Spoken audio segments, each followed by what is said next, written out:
The pureblood pretense. Chapter 17. The break had been exhausting. Rigel, for indeed, she was Rigel once more with her dull grey contacts and her cousin's last name, watched the other Slytherins in the compartment smirk and joke, clearly rejuvenated from their 2-week vacation, and felt something uncomfortably bitter in her heart. It was jealousy, she recognized with a detached sense of self-disappointment. She was somehow jealous of their relaxed, boring lives, and she turned her gaze to the window to try and suppress the unworthy feeling. She slowed her breathing and turned her mind inwards, like the book on occlumency said to. Empty my mind. My mind is a fortress. My mind is an empty fortress, but then, who will guard it? An empty fortress wouldn't be fortifying anything. Maybe if I have some mind guards, yes, no wait, empty, drat. Rigel sighed at the blurred scenery beyond the windowpane. She'd read the first few chapters of the book Archie had gotten her for Christmas, but she didn't think she was really getting anywhere. It said before she learned anything else, she had to learn to empty her mind. This seemed, to Rigel, who had always sought to fill her mind with everything related to potions she could, to be a rather silly way of making the mind into a fortress. Unless it was a fortress of stupidity, but she didn't see how that would help her control her emotions. Perhaps she could find another book at Hogwarts to supplement her reading. Not that her reading load needed any supplementing. She already had several thick healing tomes from the Potter Library in her trunk to peruse whenever she wasn't doing regular work or Flint's work. What an illusion free time was turning out to be. On the other hand, she had chosen this path. Complaining about it would be just as unworthy as being jealous of her yearmates for something they couldn't help. Hey, Black Knot drew her attention away from the countryside. Did you finish the potions essay on the list of rare ingredient properties? I've got enough inches and I looked up most of them, but I couldn't find anything about Limboo's grass in my parents' library. Rigel did that essay months ago, Draco said. Did you look under truth serums? Rigel asked, ignoring Draco's not-so-subtle boasting on her behalf. It's too rudimentary to be in any serious potions manuals, but you wouldn't have found it with herbal remedies either since it's considered somewhat dark. Oh, I see. Not was obviously confused as to why she'd done the work early, but he politely turned to Zabinai and said, you have a book on precursors to Veritaserum, don't you, Blaze? Indeed, the reserved boy said quietly, I left it in the dormitories over break. You may borrow it after the feast. Greengrass, who through sheer audacity had wrangled a seat in their compartment once again, was not so inclined to overlook the oddity in Rigel's schoolwork schedule.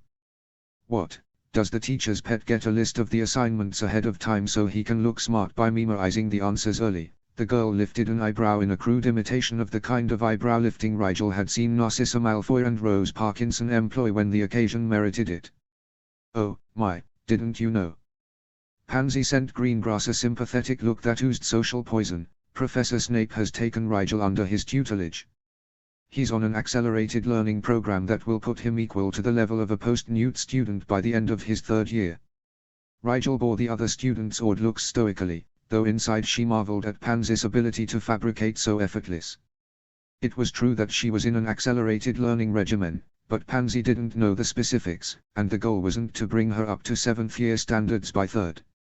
Instead, she would spend the first 3 weeks of each semester learning the theory behind what the rest of her grade would learn for the entire semester. Then for the remaining 3 months or so Rigel would study things outside of the Hogwarts curriculum entirely, so that she wouldn't be too bored brewing in class, but would also learn all the things an apprentice traditionally learned after his newts.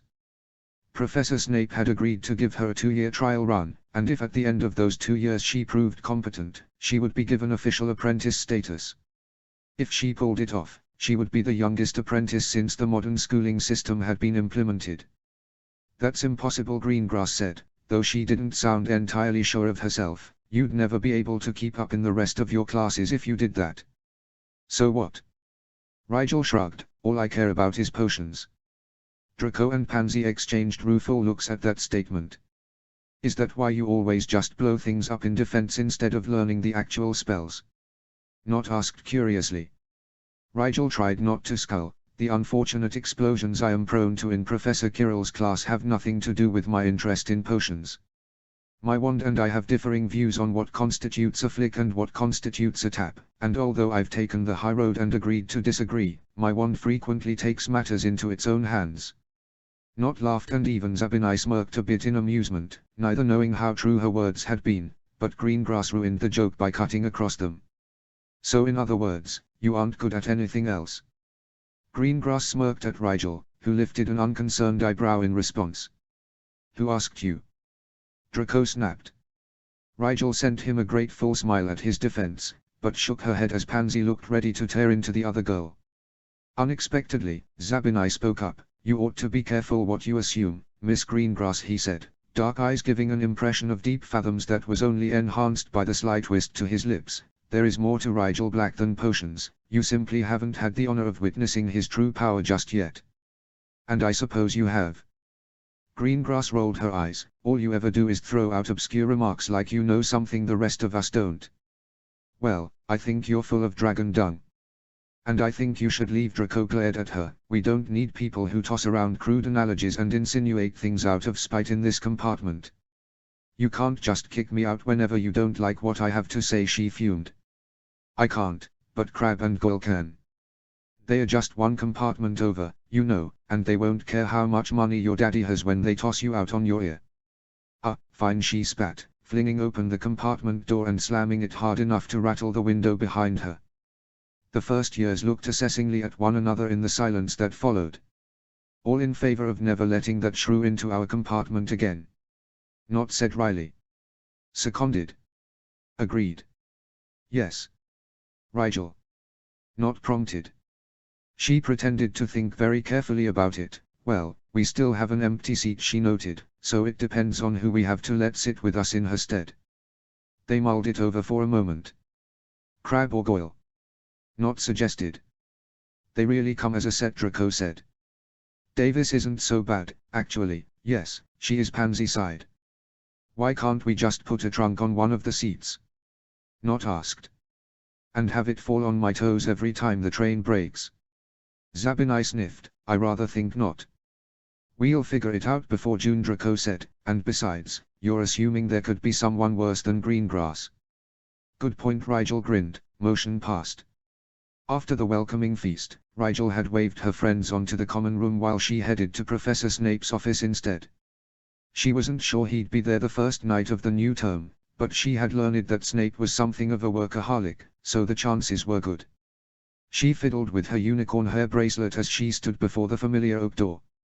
Pansy and Draco had both been wearing their gifts on the train, from which she inferred their appreciation. For their part, Pansy and Draco had shopped together for Rigel's gifts. Draco sent her a pureblood wizarding genealogy. Though the Black family library had several reaching back into the Middle Ages, the one Malfoy sent her was entirely up to date. It had all the who's who of modern wizarding society, and many of the newest entries were handwritten in her friend's carefully elegant handwriting. Pansy had given her a blank sort of address book, but instead of short entries for name, number, and address like you might see in the Muggle world, this book was entirely Slytherin in design. She had already filled out the first few pages with notable students Rigel was acquainted with, like Rosier and Rookwood. Each entry had a full-color moving photograph of the person, all obviously taken without the subject's awareness, as well as an abbreviated family tree, notes on the subject's strengths and weaknesses, talents and political clout, ambitions and dirty secrets. It was practically a book of dossiers. Pansy had only filled out the basics so far. It was up to Rigel to be Slytherin enough to fill the pages with truly invaluable information. The silver door handle glinted mockingly at her as she stood before it. She should be comfortable enough to seek her professor out by now, but the man intimidated the heck out of her even when he was being relatively kind. He was everything she wanted to one day be, and for all her efforts she felt so inadequate and weak standing before him. Unworthy, she thought, trying to stifle the bitterness that crept up her throat. I feel unworthy around him more than anyone, because he and I have the same ambition, but he didn't have to lie his way to the top. Who was she, a dishonest little upstart, to seek out a potions master like Snape? Shaking off thoughts which were not only unproductive but which would be downright dangerous if she were carrying her presumptuous phoenix wand, Rigel rapped in what she imagined to be an unassuming way on the heavy door. Enter if you must. Rigel set her shoulders and stepped into the office.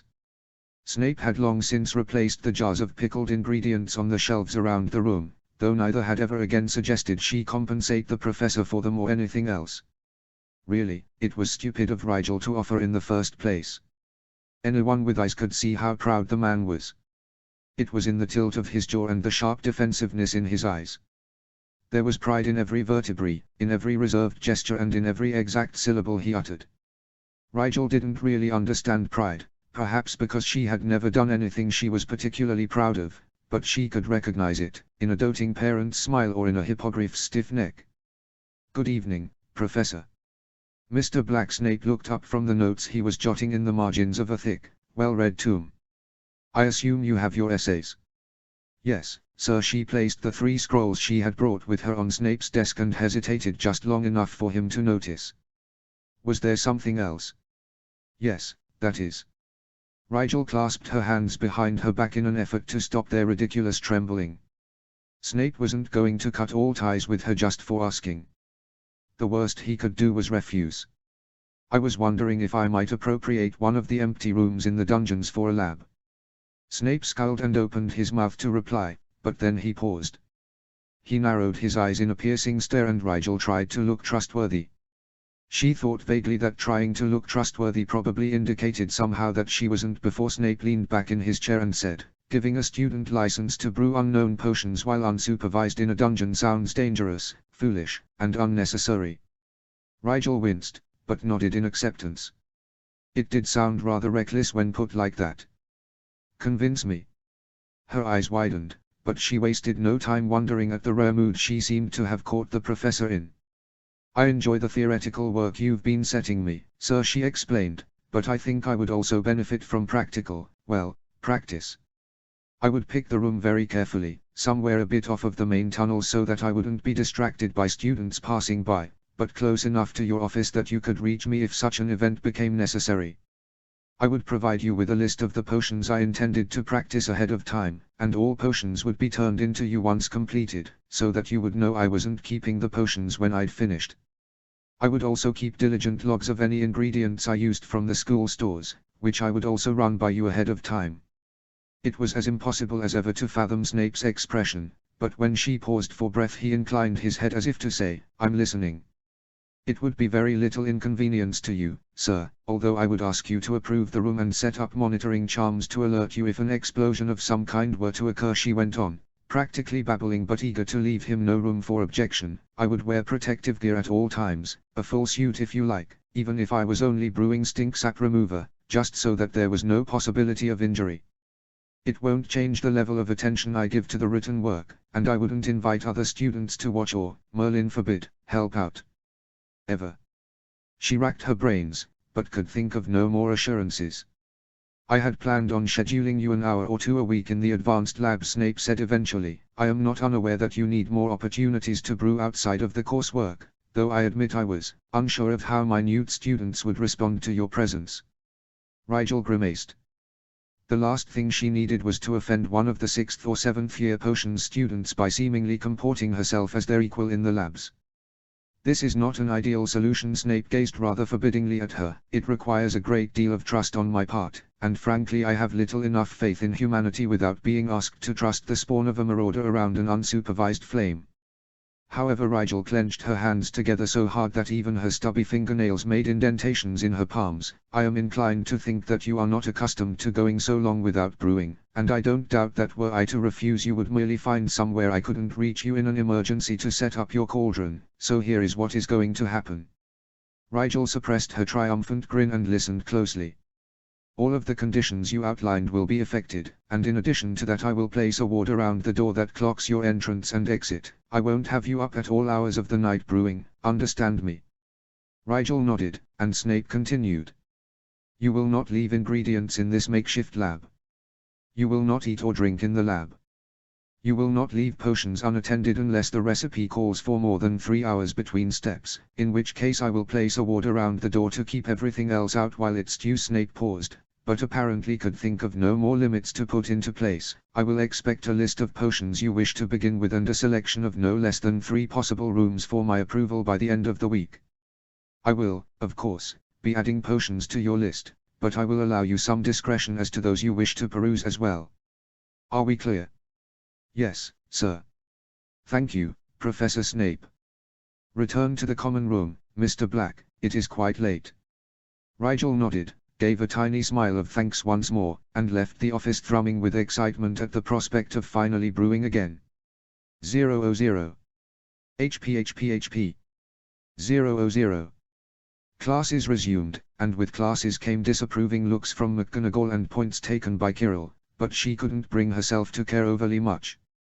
The Phoenix Wand took merciless vengeance for her neglect of it over the winter holidays, but Rigel would be brewing again soon, so no matter how pushy her wand got with her spell work, jerking mid-flick and making the parchment she was to be turning pink fold itself into a paper airplane and zoom around the room, for instance, Rigel contentedly ignored it, which in retrospect might have served to make it even more difficult, like a child looking for attention. McGonagall didn't give her any more detentions, though she sighed very disappointedly when Rigel's teacup turned into a pocket watch instead of a pocket book. Kirill positively delighted in skimming emeralds out of Slytherin's hourglass every Monday and Wednesday, but diminutive little Professor Flitwick seemed to find her misbegotten charms quite amusing, and almost always sent her off with encouragement to try harder again next time. Flitwick had a fundamentally unconcerned outlook on life, compared to a lot of people she knew. Like Marcus Flint, for instance. He cornered her on her way to the library, thankfully not yet in disguise, on the first Thursday back. She was walking along the third-floor corridor toward a bathroom when she was unceremoniously yanked sideways into an empty classroom. Not quite over the whole Lee Jordan thing, Rigel instinctively wrenched her arm away and swung her bag around toward her accoster as hard as she could. Unfortunately, the older Slytherin's reflexes were faster than her heavy, blunt bag, and he simply ducked underneath the swing and grinned irrepressibly at her. She scowled, but lowered her bag to the floor and quickly shut the door to the classroom so they weren't overheard. "What is it?" she said immediately. "If this is about your history essay, I haven't finished it yet." "No, not that." He waved a hand negligently. "I already gave you all the assignments I had from break," Rigel added. "Yeah, I turned them in already. Listen, would you?" Flint ran a hand through his dark hair. "Honestly, you've done better than I expected." "Good, in fact. Too good." Rigel swallowed deliberately. "Suspiciously good." "Damn right. Snape knows." "Does he know I'm?" "No, he doesn't know. No, but he's unofficially known for a while, and he pulled me into his office yesterday for a friendly little chat." Flint laughed humorlessly. "Don't look so worried. I learned occlumency last summer, and I'm not great, but I can keep him out if he doesn't push too hard." "What?" Rigel stared blankly at him. "Occlumency was for controlling emotions, wasn't it?" That's what the book had been about, probably. Admittedly it was a bit esoteric and abstract, so maybe she didn't understand as well as she thought. "Oh, you wouldn't know. Snape can read minds," Flint said bluntly. Rigel blanched, but Flint just chuckled darkly. "Stop panicking, though it's kind of funny watching you change colors like that," Flint said. "He can, but he doesn't go around peeking into kids' heads for kicks. Only he's really riled up about this for some reason." "Well, you are sort of cheating," Rigel said absently, thinking perhaps Snape had mentioned occlumency the first time she'd met with him, after their minds had gone all weird, but whatever her magic had done that night had been much more focused on emotions than actual thoughts. And he is a teacher. Maybe he takes it as a personal insult that you won't do his work. More likely he's upset that he hasn't figured out how I'm doing it yet." Flint shrugged. "Point is, you need to be extra careful from now on, okay? Don't bother changing the essays. At this point most of the professors have probably been told about what Snape thinks I'm doing. What you are doing. But they can't prove anything, and changing the style or handwriting charms will only let them know that we know that they are onto us," Flint said. "So, do nothing different, but be more careful?" Rigel asked wryly. Brat Flint rolled his eyes. "Keep the writing the same, but be extra careful you're not caught with an essay you shouldn't be doing. They'll be watching the older students if they've figured out it's someone here at Hogwarts doing my work, so don't ask them for help if you can help it." Rigel nodded. "I'll be more circumspect, in any case." "Do we have a fallback story, in case I am somehow caught with one?" "Don't be," Flint grunted, "but if you're caught red-handed, say you were paid to mail them to me by an older student you don't know the name of." Rigel raised her eyebrow. "You wouldn't take me down with you just because you could?" "Hey, don't think I give two nuts about your hide, Brat," he scoffed. I'd just hate to have to explain to Archie why I crushed his dream by getting his doppelganger expelled. Sure, Flint. Rigel smirked daringly. I won't tell anyone that you're not nearly as tough as your name implies. Oh, you think so? Flint said conversationally. I wonder what your friend Draco would think about that. You know, maybe he could benefit from a few extra Quidditch practices on the weekends. Rigel sighed. Forgive me, oh stony one, I should not have dared question your obvious and impressive mettle. Forgiveness is overrated. You can do an extra credit project for McGonagall instead. Flint smirked, his angular face fierce even in his amusement. I love that look on her face when I turn in shit I couldn't possibly have had time to do, and she knows she has to grade it anyway. Even better, she knows our Quidditch team is practicing about twice as often as her little lions can manage, but without proof she can't take away our edge. And people say I have a sick sense of humor. People have a lot to say about you, Rigel Black.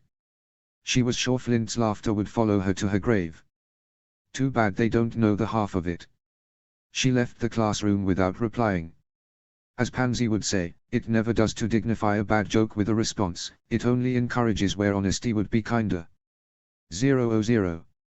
HP. 000. Why, Rigel Black, as I live and breathe. Rigel looked up from the potion recipe she was copying from a manual Snape had loaned her. She had gotten her small private lab approved a few days earlier and she was looking forward to brewing something entirely new later that evening. First she had to transfer the instructions to fire-retardant parchment so that she wouldn't risk Snape's book around the flame though. She was sitting in an out-of-the-way chair in the Slytherin common room when the taunting voice shook her concentration. Rosia, what a pleasant surprise, Rigel said a bit insincerely, and Rookwood as well. How unusual to see the two of you together. Isn't he amusing, Edmund?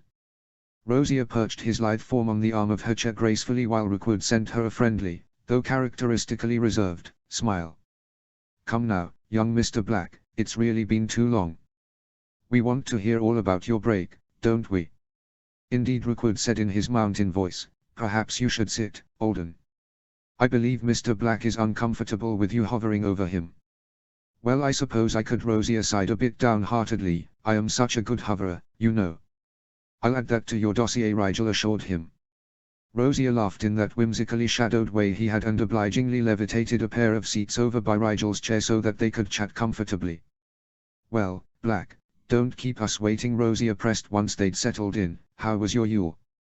Judging by the stains on your fingers, I'd guess you spent the whole 2 weeks in your lab. Rigel glanced down at her hands, which were noticeably splotched in different places from the brewing she'd done since having access to a lab again. Though she'd promised to wear protective gear, it was understood by potion makers that certain ingredients had to be handled barehanded for efficacy's sake. Not the whole 2 weeks, Rigel said, though honestly she hadn't gotten any brewing done at all between trying to learn Archie's textbooks by rote memorization, catching up with her family, and living in a constant state of deception that was so much worse than it was when she was Rigel all the time. I wouldn't miss the chance to reconnect with my family after my first long stint away, after all. It is harder to be far from home than I had anticipated. Naturally, Rosia allowed with a peculiar twist to his lips that never really went away, though it's certainly candid of you to own up to such a thing. So many first years pretend to an unrealistic self-sufficiency the moment they step onto the train. How refreshing to witness such open familial respect in these liberal times. No sense in pretending, Rigel shrugged artlessly. I've always been a poor liar. Oh, now that I don't believe. Rosia shot Rookwood an amused glance. In truth, I wonder what you seek to hide about your break, that you admit so readily to something most of your classmates would feverishly deny. I can only conclude that you've a much more interesting truth to keep hidden. Rigel opened her mouth to reply, but Rosia held up a slender hand forestallingly. No telling. I'll figure it out eventually. Rosia's smile had a sharp edge to it now. Pansy tells us you met with her parents over break to seek formal permission to befriend her, Rookwood said. She believes it went quite well. I really couldn't say. Rigel gave a helpless smile. Yes, her father tends to have that effect on people, Rosia said knowingly, but if Rose Parkinson likes you, everyone likes you, so I dare say you have nothing to lose sleep over. Rigel couldn't think of anything to say, but Rosia was already switching topics again. Did you celebrate the Yule with any other families? He asked, though the gleam in his golden eyes suggested he already knew the answer to that. Yes, our family is very close to the Potters, Rigel said, sending a silent apology to Remus, but still unwilling to bring up her controversial uncle around Rosier and Rookwood. People got a bit touchy when werewolves were mentioned. And how is the young Potter heir? Rookwood asked politely. Harry is well, Rigel said, feeling that familiar sense of vertigo she got when talking about herself in third person. It was nice to catch up for a couple weeks. You speak so fondly of Miss Potter, Rosier said slyly. Childhood playmates, are you not? Yes, I suppose we were. Betrothed, are you? Rosier asked too innocently. Rigel nearly choked on thin air. What? Harry earned. No. No, nothing like that. Really? Rosier didn't seem terribly convinced. Years of friendship and no betrothal to speak of. Come now, Black, you can tell us about your blossoming romance. There is no romantic attachment between Harry and I, Rigel said firmly. We are practically siblings, and shall always be nothing but close friends. Protests an awful lot, doesn't he? Rosier said laughingly to Rookwood. Well, if you're sure. Quite sure. Then am I to understand that Harriet Potter is not yet betrothed to anyone? Well, no she isn't, Rigel said slowly, trying to keep up with Rosier's conversational loops. Interesting, Rosier mused, but of course she's at least had some offers by now. Not that I know of. Rigel felt strange, both defensive and incredulous at the way this discussion was going. None. Well, we'll have to remedy that, won't we, Rookwood? Rosier smiled breezily, clearly enjoying the look on Rigel's face at his pronouncement. Indeed we shall. Rookwood spoke blandly, but his eyes sparkled with a hidden mirth. I for one have heard only good things about young Miss Potter. Apparently her eyes are as green as finely polished serpent scales. Rosier laughed gaily. Oh, I'm telling Rose you made fun of her, Edmund. Then I shall tell her you teased her dear Pansy's new friend by asking for his cousin's hand in marriage, Rookwood replied unconcernedly. Who said I was teasing? Rosier gazed penetratingly at Rigel, who was more than a little taken aback at that point. After all, someone will have to marry her if the whispers I hear about the new legislation being pushed through this summer are even half credible. Going to explain that? Rigel asked, voice quiet but eyes intent. I wouldn't dream of counting my ministerial reforms before they are ratified, Rosier said, his casual tone belying the seriousness of the subject matter. But if one listens to rumors, which of course one always should, one might be a tad concerned for their lesser-blooded friends and family come June. Not concerned, Rookwood said swiftly, sending a warning look at Rosier. Oh, no, I'm sure I meant to say that one would be excited for their fortunate friends, Rosier agreed loftily. After all, it's not everyday social reform encouraging the lawful joining of mixed-blooded witches and wizards with their purer counterparts makes its way before the Wizengamot. And such encouragement, Rookwood said blandly, why the proposed legislation practically demands holy matrimony be established. And while certain parties still stand firmly in the way of this bold new step, you never know when something will happen to discredit those troublesome resistant groups.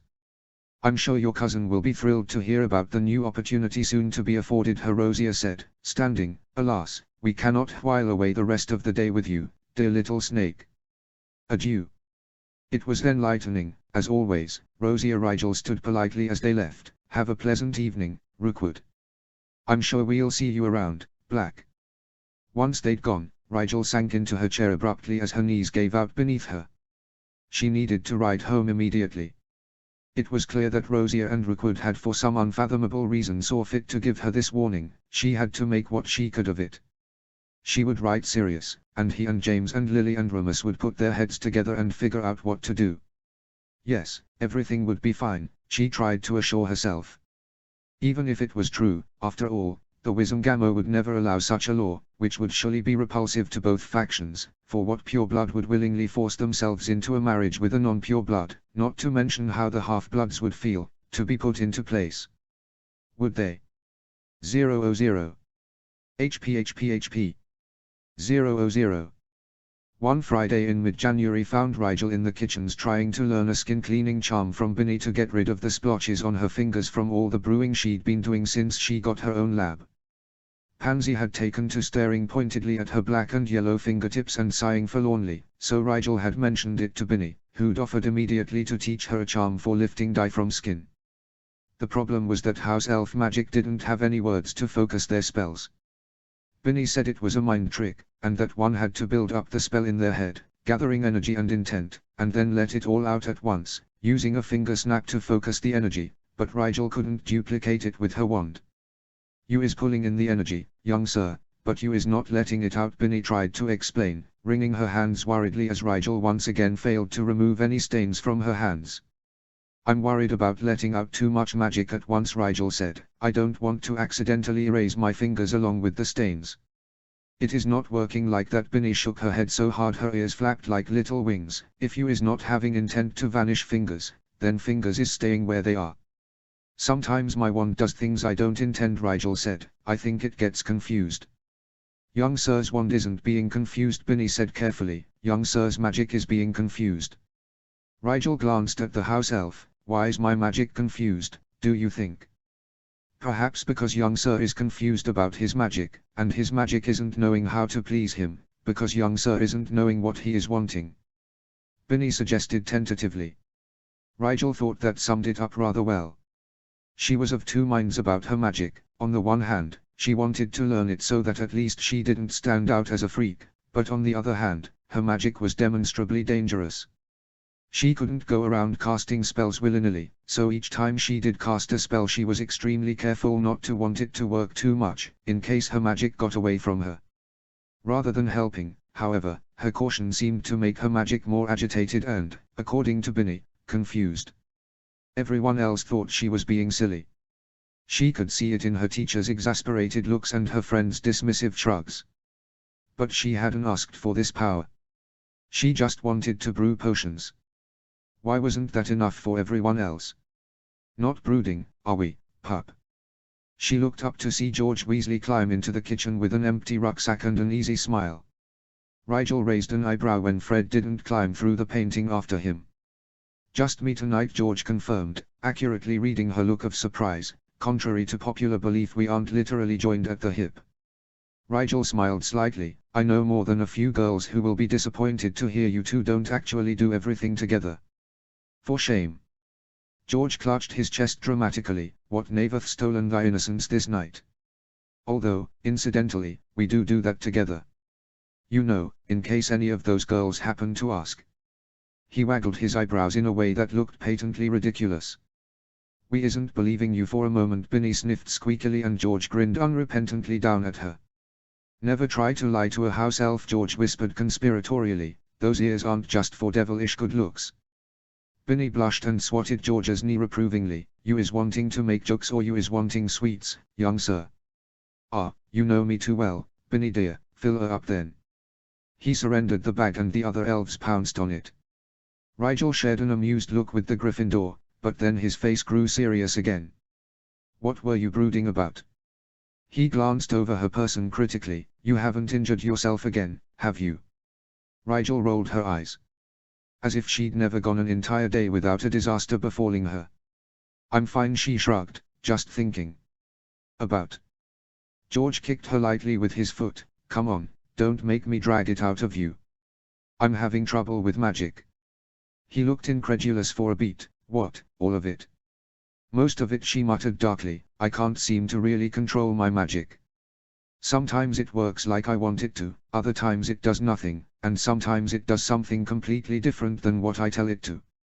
And my wand, Rigel gestured disgustedly at the holly wand on the table in front of her, it's possessed. And it's mocking me. George looked like he wasn't sure if he should laugh or not. Well, it can't be unfixable. Show me. Do a spell or something. Rigel looked dubiously at the holly wand. It's not going to bite you, George said. Go on, try a simple object-to-object transfiguration. Okay. Rigel picked up her wand and pointed it at one of the salt shakers on the table. A moment later it morphed seamlessly into a Muggle postcard, complete with tropical beach background and greetings from Bora Bora, written across the back. Wow, that's pretty cool. George picked it up to examine it. See? You've just got to have a little confidence in. It was supposed to be a brick, Rigel said flatly. Oh, George pursed his lips. Well, if it's any consolation, the postcard is much more interesting than a brick. Immediately, the holly wand pulsed hotly and all the salt shakers on the table became postcards. Antigua, Hawaii, Morocco, the North Pole. George laughed heartily. Well, at least your wand has a sense of humor. It's mocking me. Rigel growled moodily. Yes, I dare say it is, but is it really such a problem? George asked. I mean, has it ever let you down when you truly needed it? Rigel thought back. No, I guess not. It always seems to work okay on real tests, actually. Rigel frowned thoughtfully. In truth, the only tests she'd failed were back when she was using the ash wand. And the holy wand had come through for her when Lee attacked, even though she wasn't holding it and had no right to expect her magic to work. And has it ever hurt anyone? Made anything cruel or humiliating happen to anyone? George smiled as Rigel slowly shook her head. Then don't fret too much about it. Your wand might be a bit excitable, but it doesn't seem out of control in a dangerous way. That's kind of what my cousin said, too, Rigel admitted. You should listen to your cousin more. Then George stood and collected his now full bag of junk food from the elves, and try being a little nicer to your wand. Hey, can I keep these postcards? I want to show them to George. Rigel smiled. Sure, sure. Say hi to Fred for me. Will do, little pup. George saluted her on his way out of the kitchens. Stay sharp. 000. HP. 000. For all Flint's dire warnings, Rigel wasn't worried about being caught until the last Saturday in January, when she went to Percy with a routine transfiguration question, and instead of answering he looked at her in slight confusion and remarked, "How odd." "What's odd?" Rigel frowned. "Do you not know?" "I can answer your question," Percy said slowly. "In fact, I can answer it perfectly, because it's the same thing we're doing in transfiguration right now. What's odd is that now that I think back on it, you're almost always confused about something my class is currently learning. It's just really strange." Oh, Rigel swallowed nervously. "Huh. It's not a problem," Percy said earnestly. "It's actually really helpful for me to explain what I'm learning. I'm getting even better marks in transfiguration than usual, and McGonagall is pleased with all the questions I bring to class because of you. But it's a rather large coincidence to swallow." "Are you doing it on purpose?" "Yes," Rigel said, snatching the explanation and twisting it quickly. "Well, sort of. The thing is, I wanted to learn advanced magic, but I knew I wouldn't be able to learn transfiguration on my own, so since you offered to help, I copied the syllabus from one of the Slytherin 5th years. That way, I thought I wouldn't be inconveniencing you much if I asked about things you were already needing to study." "Oh, that was a really clever idea," Percy said. "Not that I would have minded helping you anyway, of course, but this does make things easier for me." Rigel breathed an internal sigh of relief. Hopefully no one would think to ask the prefects which students they knew of who were doing work they shouldn't have been. Or at least she hoped Percy wouldn't think to mention her, since her interest was only in transfiguration as far as he knew, and was explained. "Are you thinking of becoming a teacher, Percy?" she asked curiously. He looked up from his textbook and frowned slightly. "No, I was planning on working for the ministry after I graduate. Lots of room for advancement, you know." "Well, sure, but it's all in someone else's hands," Rigel said dubiously. "I mean, the ministry is great when they weren't being a giant bigoted asshole with a strong allergy to real social progress, but you don't seem like the type to want to rely on someone else to be successful. The ministry is crowded with political and social competition, and often the best, most honest and hard-working people are those who never get any real power." Well, you think so?" Percy adjusted his glasses unsurely. "My father works for the ministry, you know, but he's never been really promoted. Our family isn't well respected because of it, so I thought I should try to fix that." Rigel nodded in understanding. "It's really honorable of you to want to further your family's name. But are you sure your family isn't well respected because your father doesn't get promoted, or does he not get promoted because your family isn't very powerful?" Percy blanched and Rigel put a hand on his arm gently. "I don't mean to be blunt, but if it's the later, then going into the ministry yourself won't help you make a difference. You should work somewhere your voice can really be heard, because it seems like you have a lot to say. You certainly have taught me a lot." Well, Percy's voice was dry, so he conjured a glass of water and gulped it hastily. "Well, I dare say that makes some sense. I'll have to think about it. I'm not sure I'd be a very good teacher though, Rigel." Rigel started to protest, but he held up a hand and spoke with a bitter wryness that could not be refuted. I know how my personality comes off, especially to kids.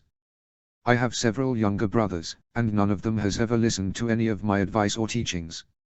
I could teach the Ravenclaws of the world, but those like my brothers would always resent me and undermine the effectiveness of my teachings because of it. I imagine it's hard for younger siblings to admit that older ones know better, she said tentatively, especially when the older sibling always seems to be perfect. Your younger brothers are probably a bit intimidated, and that Weasley pride won't let them submit to your authority. I wish I could believe that, but it's not only them, Percy sighed. When I got my prefect badge, I thought people would start listening to me, or that I could help other students with their problems, but no one listens and no one asks for help. I'm too unapproachable to be a teacher. You can't be worse than Professor Snape, Rigel smiled, and he's a wonderful teacher. Percy laughed. I think you're the only person in the entire school who thinks that. Well, forget being a teacher then, Rigel said. Be something else, like a lawyer. A lawyer. Percy blinked behind his horn-rimmed glasses. Yeah, why not? Rigel said, warming to the idea of Percy Weasley in trial robes. Everyone respects lawyers, because they are terrified of them, and people have to listen to what they say. Your success depends on you, and it doesn't matter what your personality is like, because if you're good, people will seek you out for advice anyway. That could be, yes. Percy grinned a bit manically, but Rigel thought he was just not used to smiling much. Attorneys make a good chunk of galleons, too, and as a lawyer I could really help people.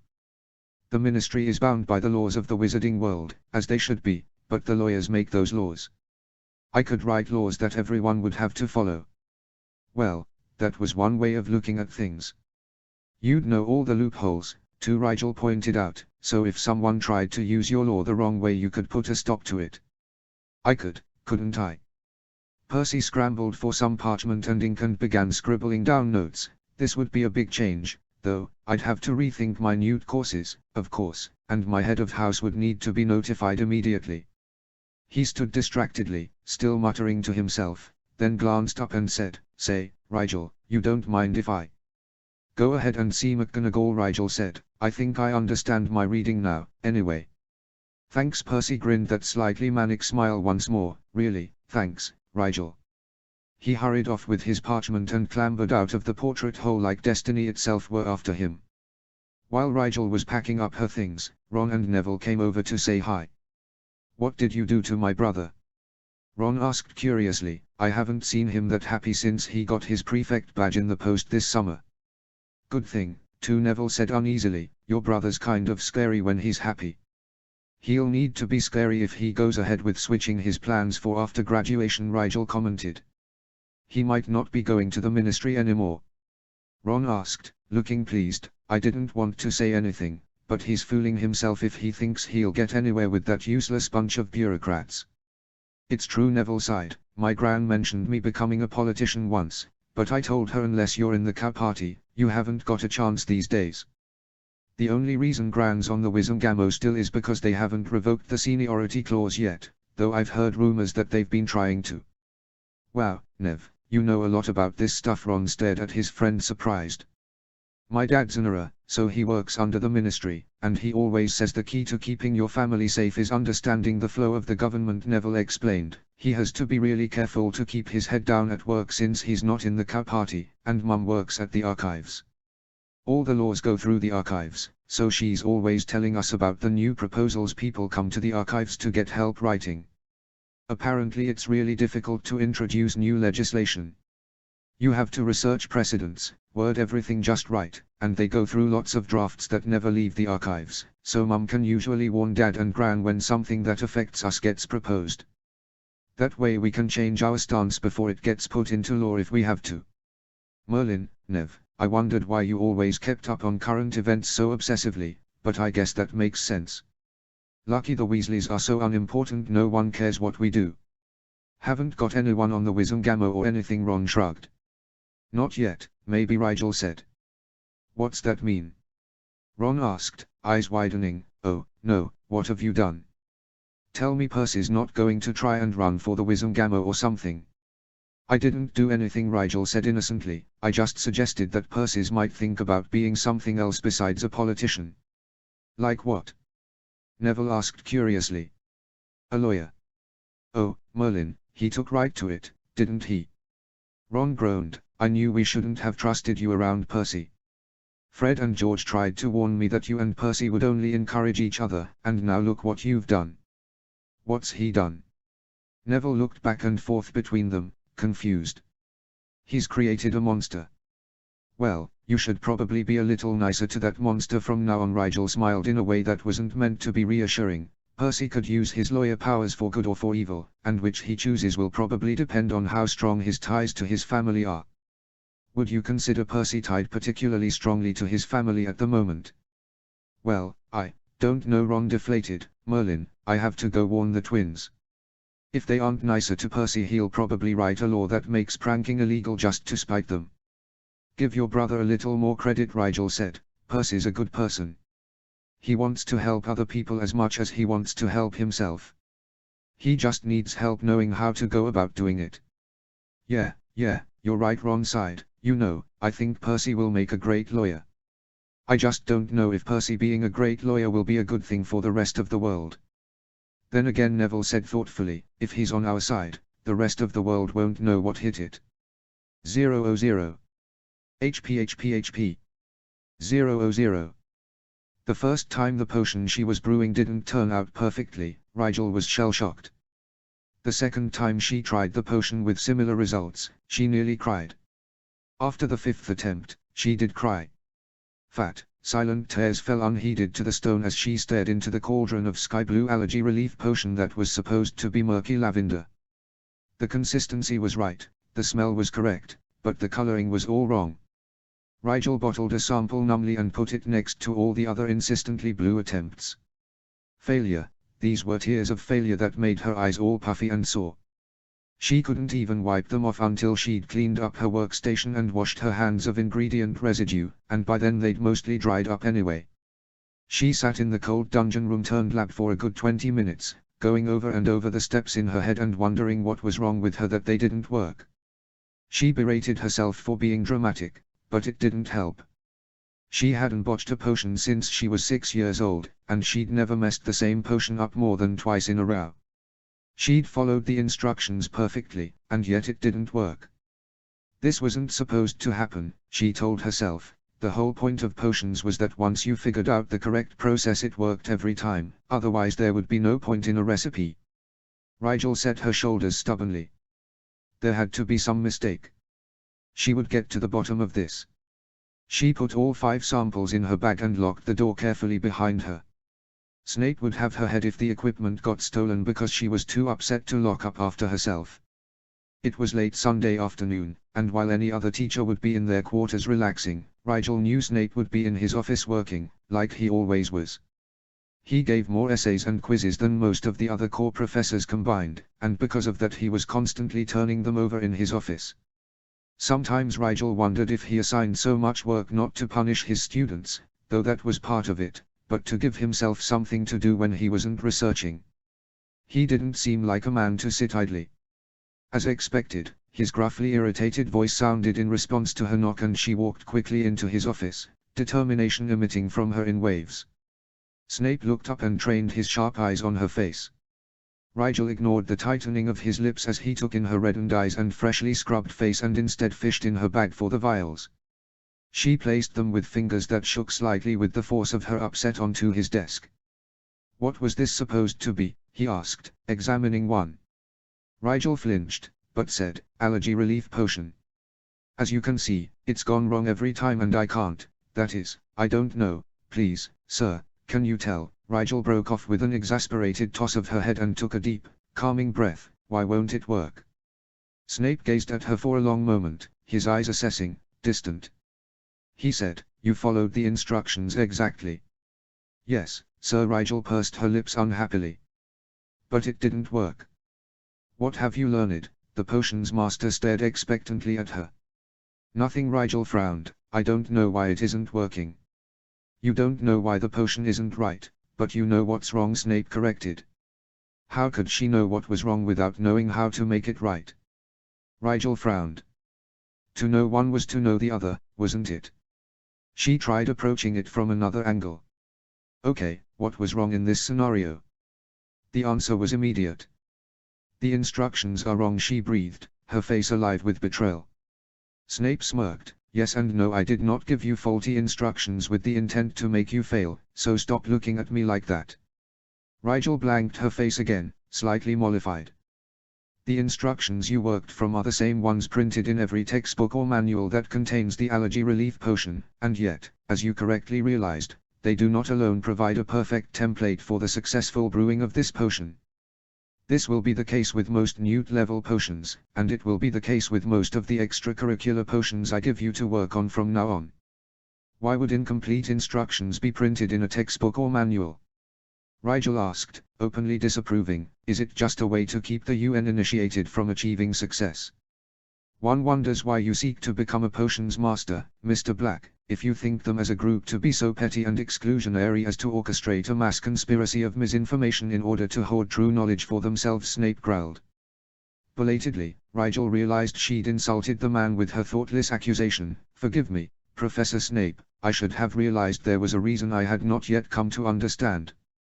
Would you please explain it to me? Better, but still presumptuous, Snape sneered. Use your head, Mr. Black. What good could come of leaving recipes, for lack of a better term, incomplete? Rigel's brain stalled for a moment. Surely, no good could come of it. Incomplete potions recipes made cauldrons explode. Then again, her cauldron hadn't exploded, so they obviously weren't leaving dangerously incomplete recipes lying around. What had Professor Snape said? Use your head. Oh. To make people think, Rigel said slowly, like a test. But that didn't sound right either. Warmer, but what purpose could there be in a test that no one knows is a test? Snape asked. Well, if you didn't know you were being tested you couldn't cheat, Rigel supposed, but that didn't seem to be what Snape was looking for. Feel free to think out loud so that I can cut you off sardonically when you stray from reasonable paths of thought, Snape said, still smirking. Rigel supposed that was his idea of a joke. If people don't know they are taking a test, Rigel said slowly, trying not to sound like an idiot, then they won't be trying to pass it. So it must be a test you can pass without trying, right? Snape nodded, looking smug. And it wouldn't be very fair or reliable if it only caught the people who got lucky without trying, so it must be testing something that you can only do without trying. Rigel frowned, but what would that have to do with potions? Snape looked rather triumphant as he breathed. Everything, Mr. Black, everything. Do you know why children can't brew complicated potions? Rigel was taken aback by the non sequitur, but she answered, because they are really difficult. Children would have a hard time understanding all the steps, and they lack patience, and the fumes could be dangerous for them to inhale, and...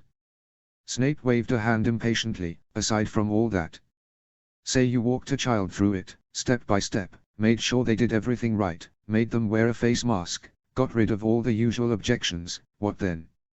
I guess they could brew it then, Sir. Rigel shrugged. Incorrect, Mr. Black, Snape said. A child cannot brew Felix Felicis for the same reason a squib cannot, and someone suffering from a magically draining injury cannot. What do they all lack, Mr. Black? An adult magical core, she said slowly. A stable magical core, Snape corrected. Rigel blanched. But then, that's why the potion isn't working for me. There's something wrong with my magic. I knew it. Does this mean I'll never brew anything more complicated than what I already have? That isn't fair. Rigel clenched her fists and glared at the damningly blue vials on Snape's desk. I'm to be stuck doing theory work the rest of my life, writing papers about potions I can never brew, for something I can't control. Why didn't you tell me I couldn't? Why'd you let me think? Calm down, Mr. Black, Snape snapped, and Rigel glared furiously at the desk while she bit her lip to keep quiet. I have better things to do than to crush my students' dreams for sheer novelty, I assure you, though I admit it says something about the sheer strength of your particular dream that after believing you could never brew you did not abandon the field, only your occupation within it. He mused thoughtfully, then said, Are you a squib, Mr. Black? No, sir, she muttered ungraciously. And have you recently been the victim of an incurable magical malady which attacks you magical core? No, I haven't. Then stop skydiving to conclusions. Snape rubbed his temple. I swear, there is nothing more dramatic than a black sisser, Bellatrix, even old Wahlberger, and it's apparently not limited to the women of the family. Rigel scowled at the potions master, but held her peace. As you will find as you progress in potions, some students are seemingly talented at this subject while others can't manage stink sap remover to save their life. Snape went into lecture mode as if he'd been born reciting a dissertation. This is not because the one is intelligent and the other mentally unendowed, but because one likely has an extremely stable magical core and the other a core which emits magic erratically, which causes a disruption in the brewing process.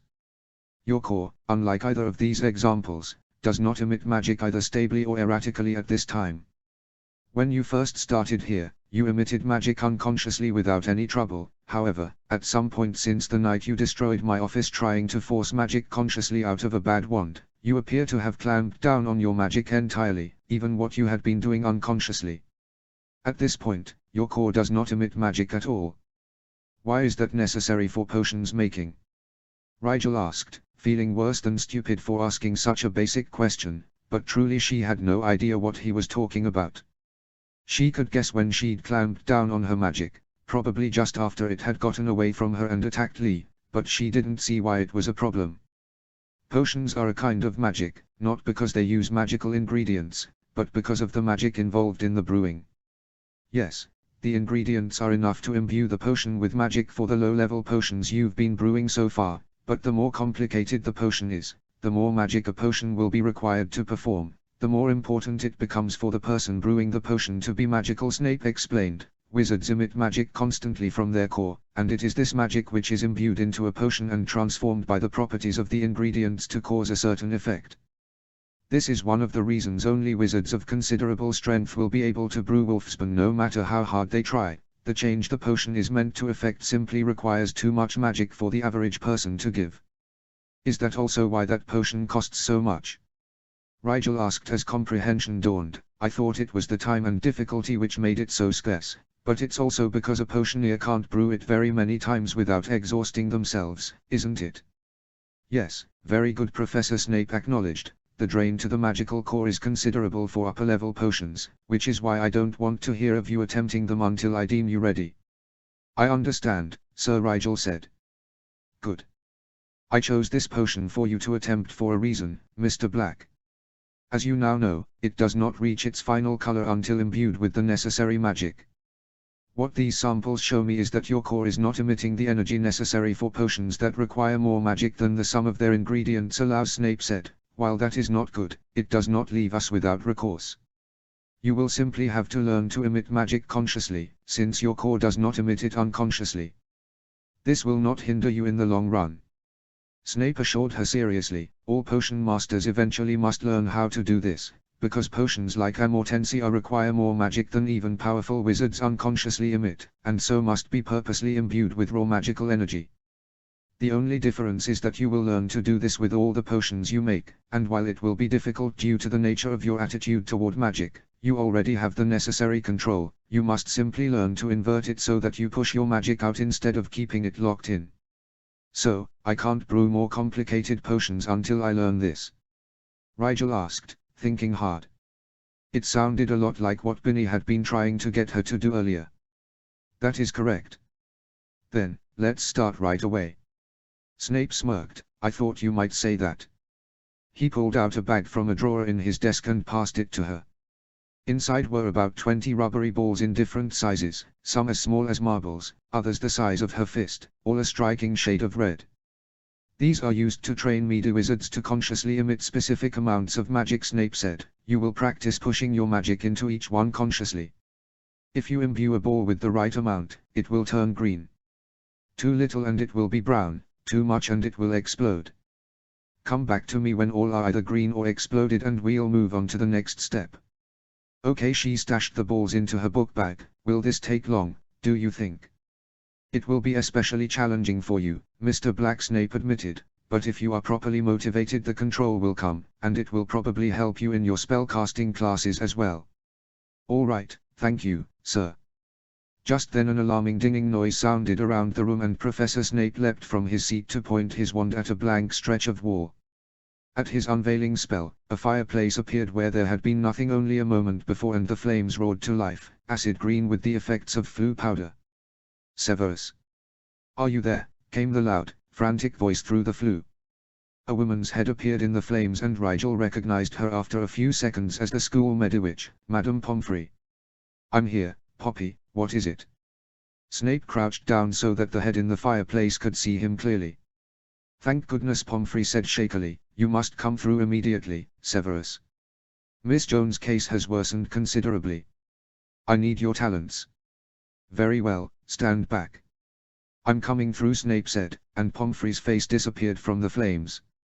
"Mr. Black, go back to your dormitory immediately."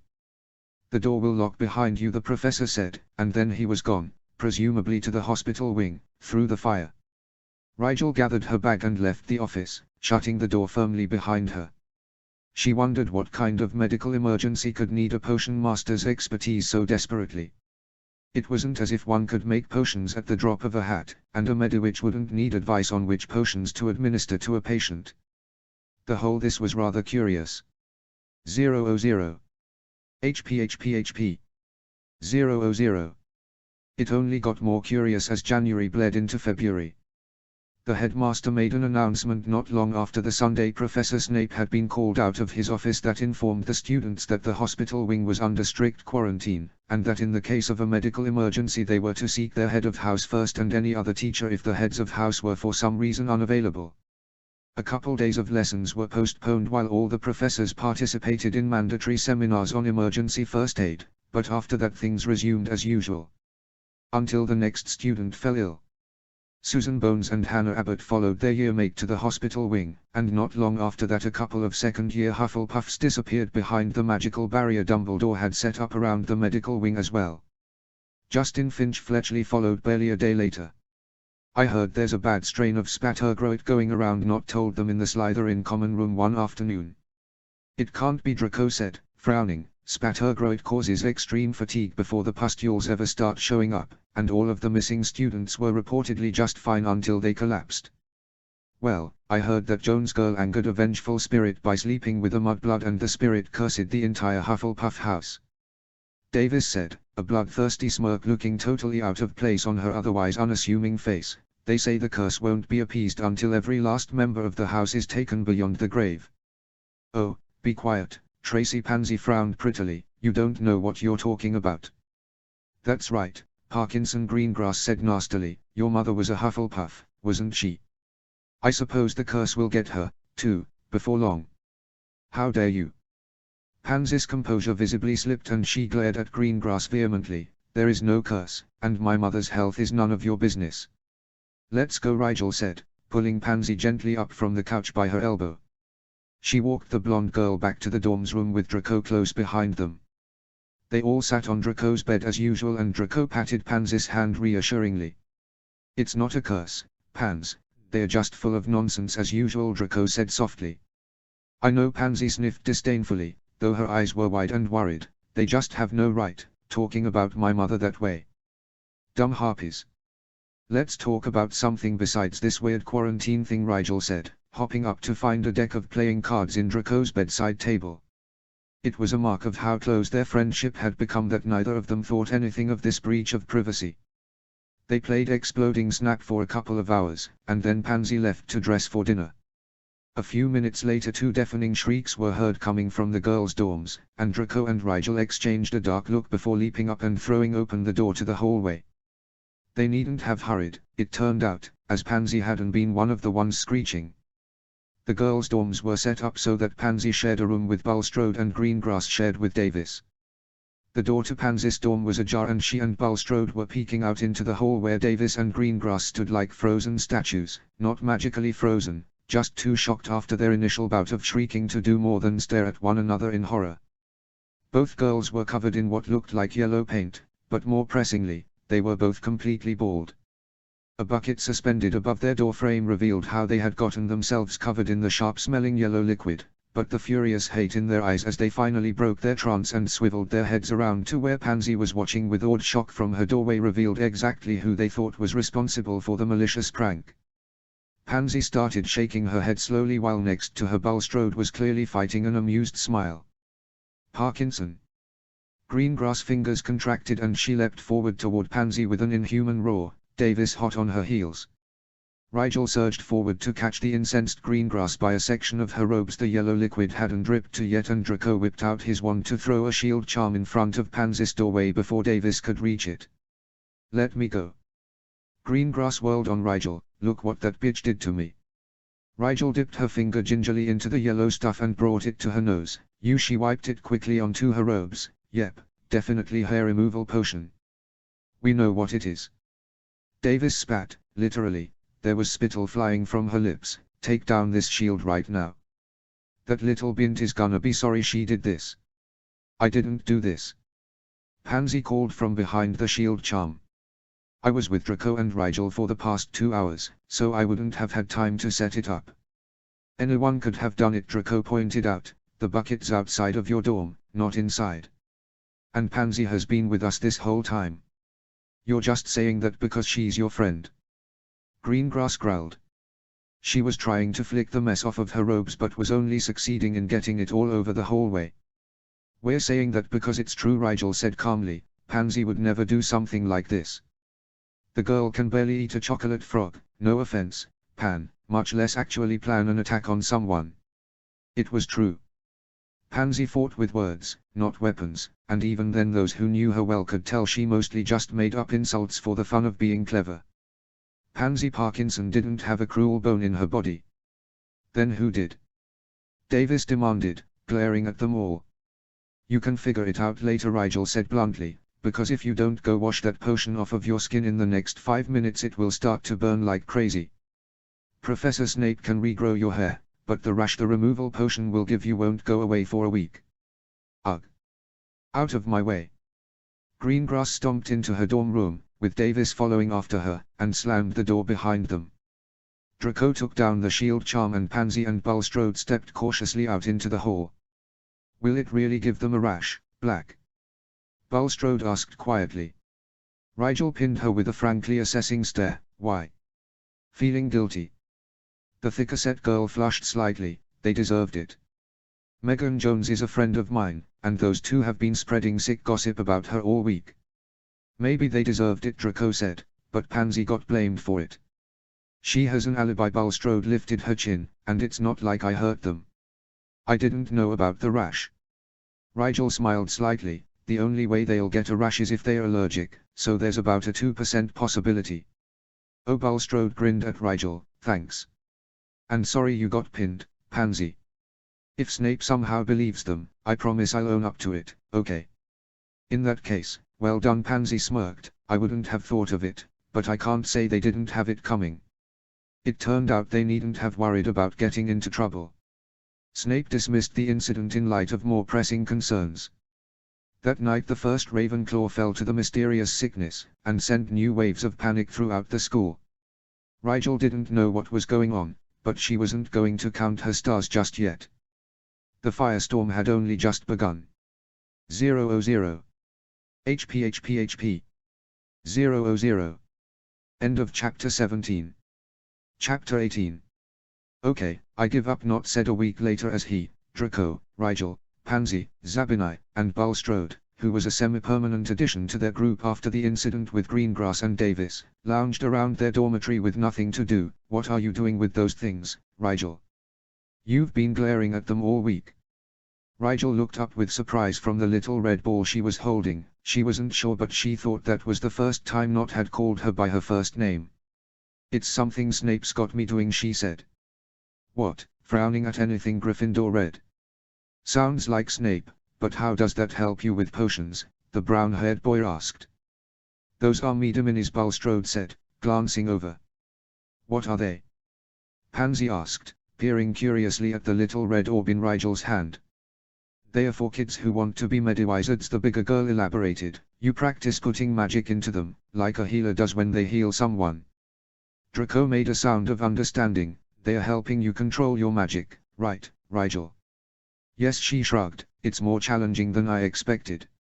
Sometimes they explode, but I can never get them to turn green like I'm supposed to."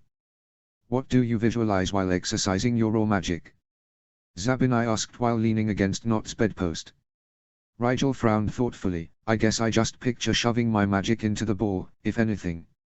Zabinai straightened from his relaxed position with an expression of incredulity. Shoving, he rolled his eyes. No wonder you're destroying the poor things.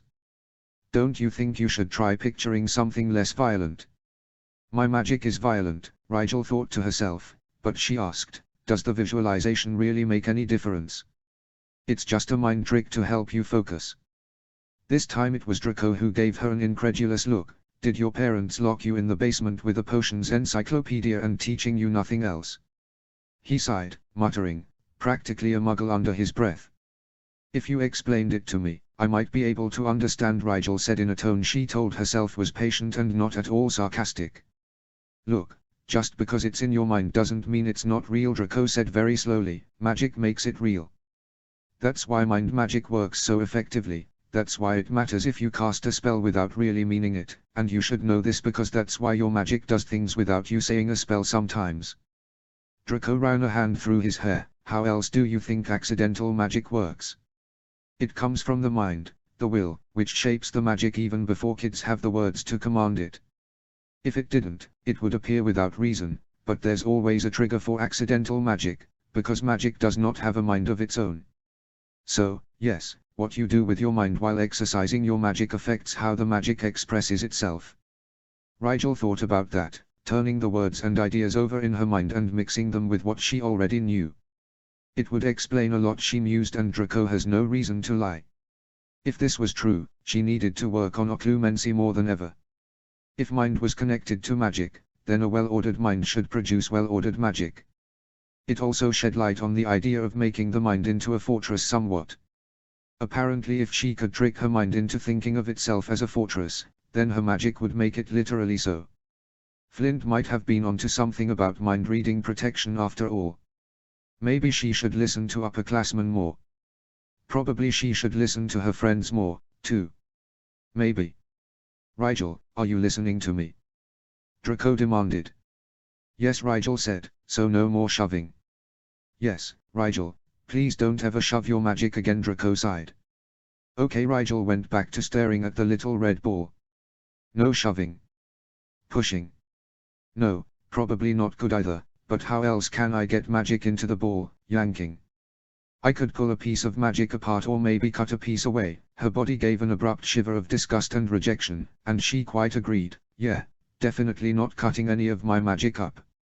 I could leak it, but that seems really passive. Like I wouldn't be able to control where it leaked. I could try shooting it out like a laser, but that's still really violent. Pouring, maybe. She tried mentally pouring a bit of magic into the little red orb.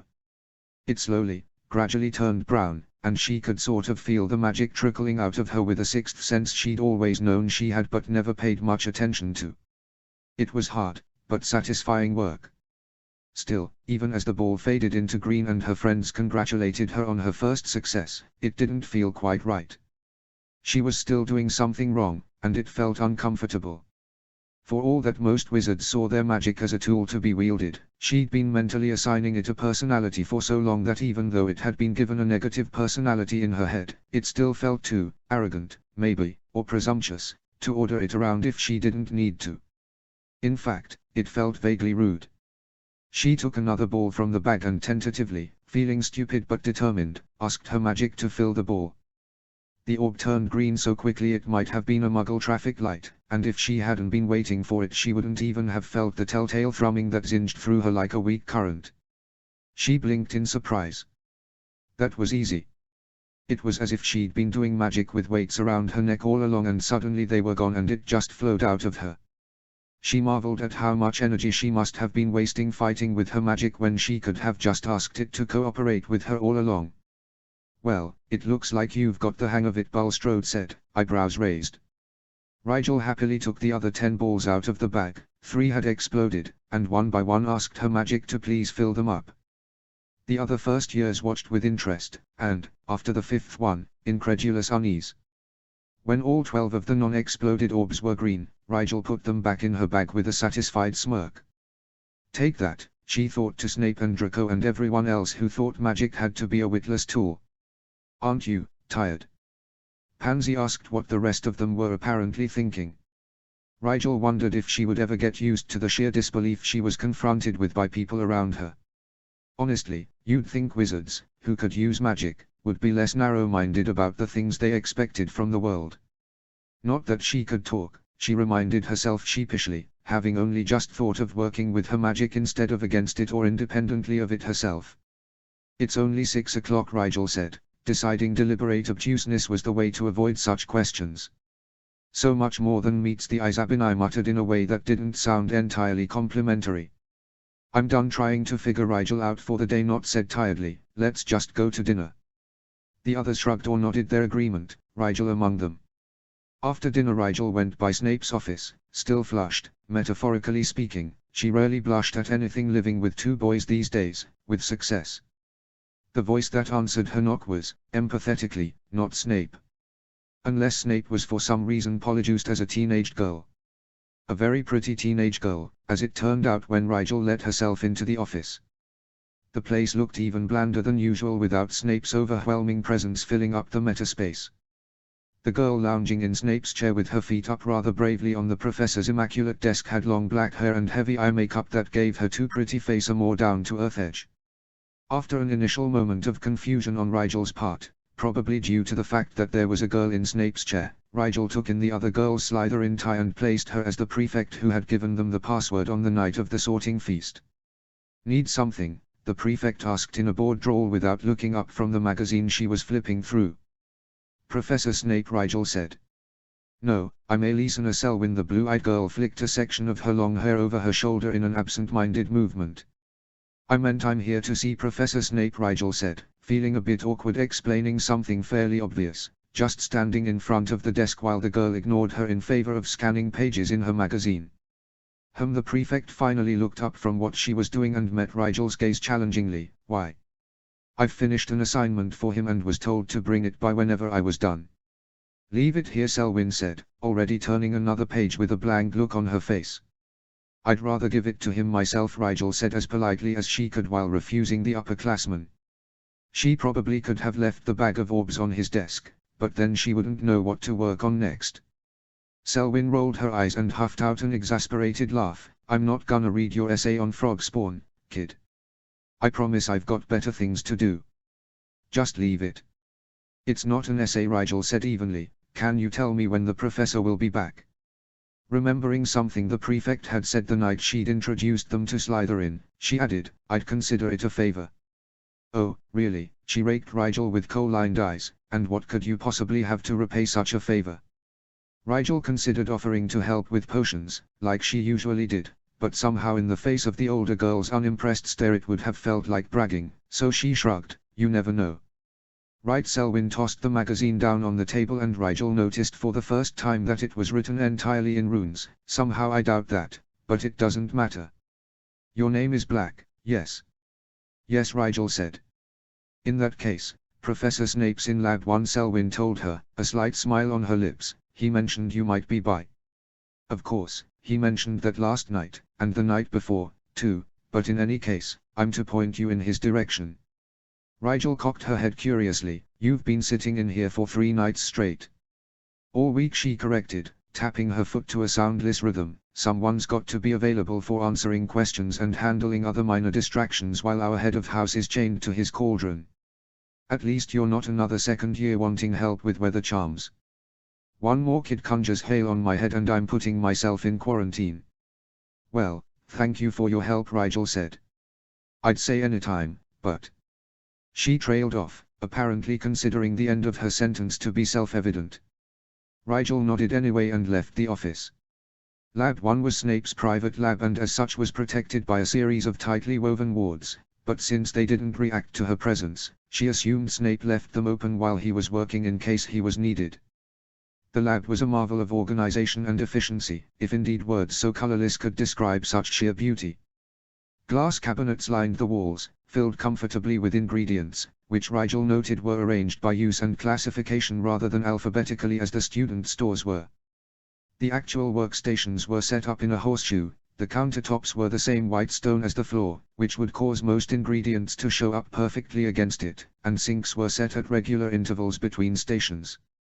When Rigel entered, knowing better than to knock in case he were in the middle of a delicate stage, Snape was standing motionless in the center of the open circle, looking like a conductor overseeing his orchestra as his sharp eyes monitored several simmering cauldrons at once. She cleared her throat quietly once she was fairly certain he wasn't mentally timing anything, and Snape turned around to raise an eyebrow at her, not seeming startled by her presence. Perhaps the wards were tied to him even when loose. Though his eyes took in everything with customary alertness, Snape's shoulders lacked their usual stiff posture, and the harsh lines around his mouth spoke as eloquently of the potion master's exhaustion as if he had confessed it in his own words. "Mr. Black. I admit I was not expecting to see you so soon, despite the message I left with Miss Selwyn. How is your assignment progressing?" "Finished." Sir Rigel took out the bag of now green meader minis and held it out with a grin. 12 out of 15. "Indeed." Snape took the bag after another quick glance around the lab. "These are perfectly imbued," he noted after taking one out and examining the color. "I am suitably impressed, Mr. Black. How did you gain this level of control so quickly?" Rigel watched him stow the bag in one of the many cabinets and shrugged lightly. "My magic and I have come to an understanding, that's all." "And do you believe that you are now capable of imbuing magic into a potion consciously?" Snape asked with raised eyebrows. Rigel hesitated. "Can I ask a question before I answer?" "You may." Snape's face was expressionless. "When I was putting magic into the balls, I just kept going until they were full. Does it matter how magic gets put into a potion?" "Very good question." Snape nodded in rare approval. "Unlike the exercise you completed, there is no need to imbue a potion with as much magic as you can stand. Every potion has a unique threshold where raw magic is concerned. Once that threshold is reached, the potion is effective, and adding more magic simply makes it more effective. Because of this, there is no need to go above the threshold for most potions. For example, there would be no purpose in making a potion which was extra effective at vanishing toenails, because once the toenails are vanished they cannot become more so. Exceptions to this rule include most potions for healing as well as those that affect changes in degrees, such as strengthening or weakening solutions. For those potions, the stronger the brewer, the more effective it will be, provided it is brewed correctly, of course." "How does one know if the threshold is reached?" Rigel asked, frowning slightly. "Is trial and error the only way to gauge the level of magic needed to make a particular potion effective?" "Thankfully, no," Professor Snape said. "At this point you should have enough awareness of your conscious magic to be able to sense its use. If you concentrate on that feeling while brewing, you will be able to extend your sense to include the potion itself. This is true for any magical object you might find yourself working with. As long as your magic is connected to the object, consciously or unconsciously, you should be able to become magically aware of that object. For potions, this means you will be able to sense when a potion's threshold has been reached and subsequently withdraw your magical connection with it. Do potions have an upper limit as far as magic is concerned?" Rigel asked. "If you put too much magic in, for instance, would it cause the potion to become unstable?" "Generally speaking, no," Snape said. "Magic in potions usually makes things more stable, not less. That is why dangerous and complicated potions such as Wolfsbane can be soothed, so to speak, by imbuing them with a great deal of magic. It holds the more reactive ingredients together safely. That said, some potions will indeed react negatively in theory if imbued with too much magic, but the amount of magic needed to provoke such a reaction would be too much for anyone not a Lord-level wizard to manage to put in.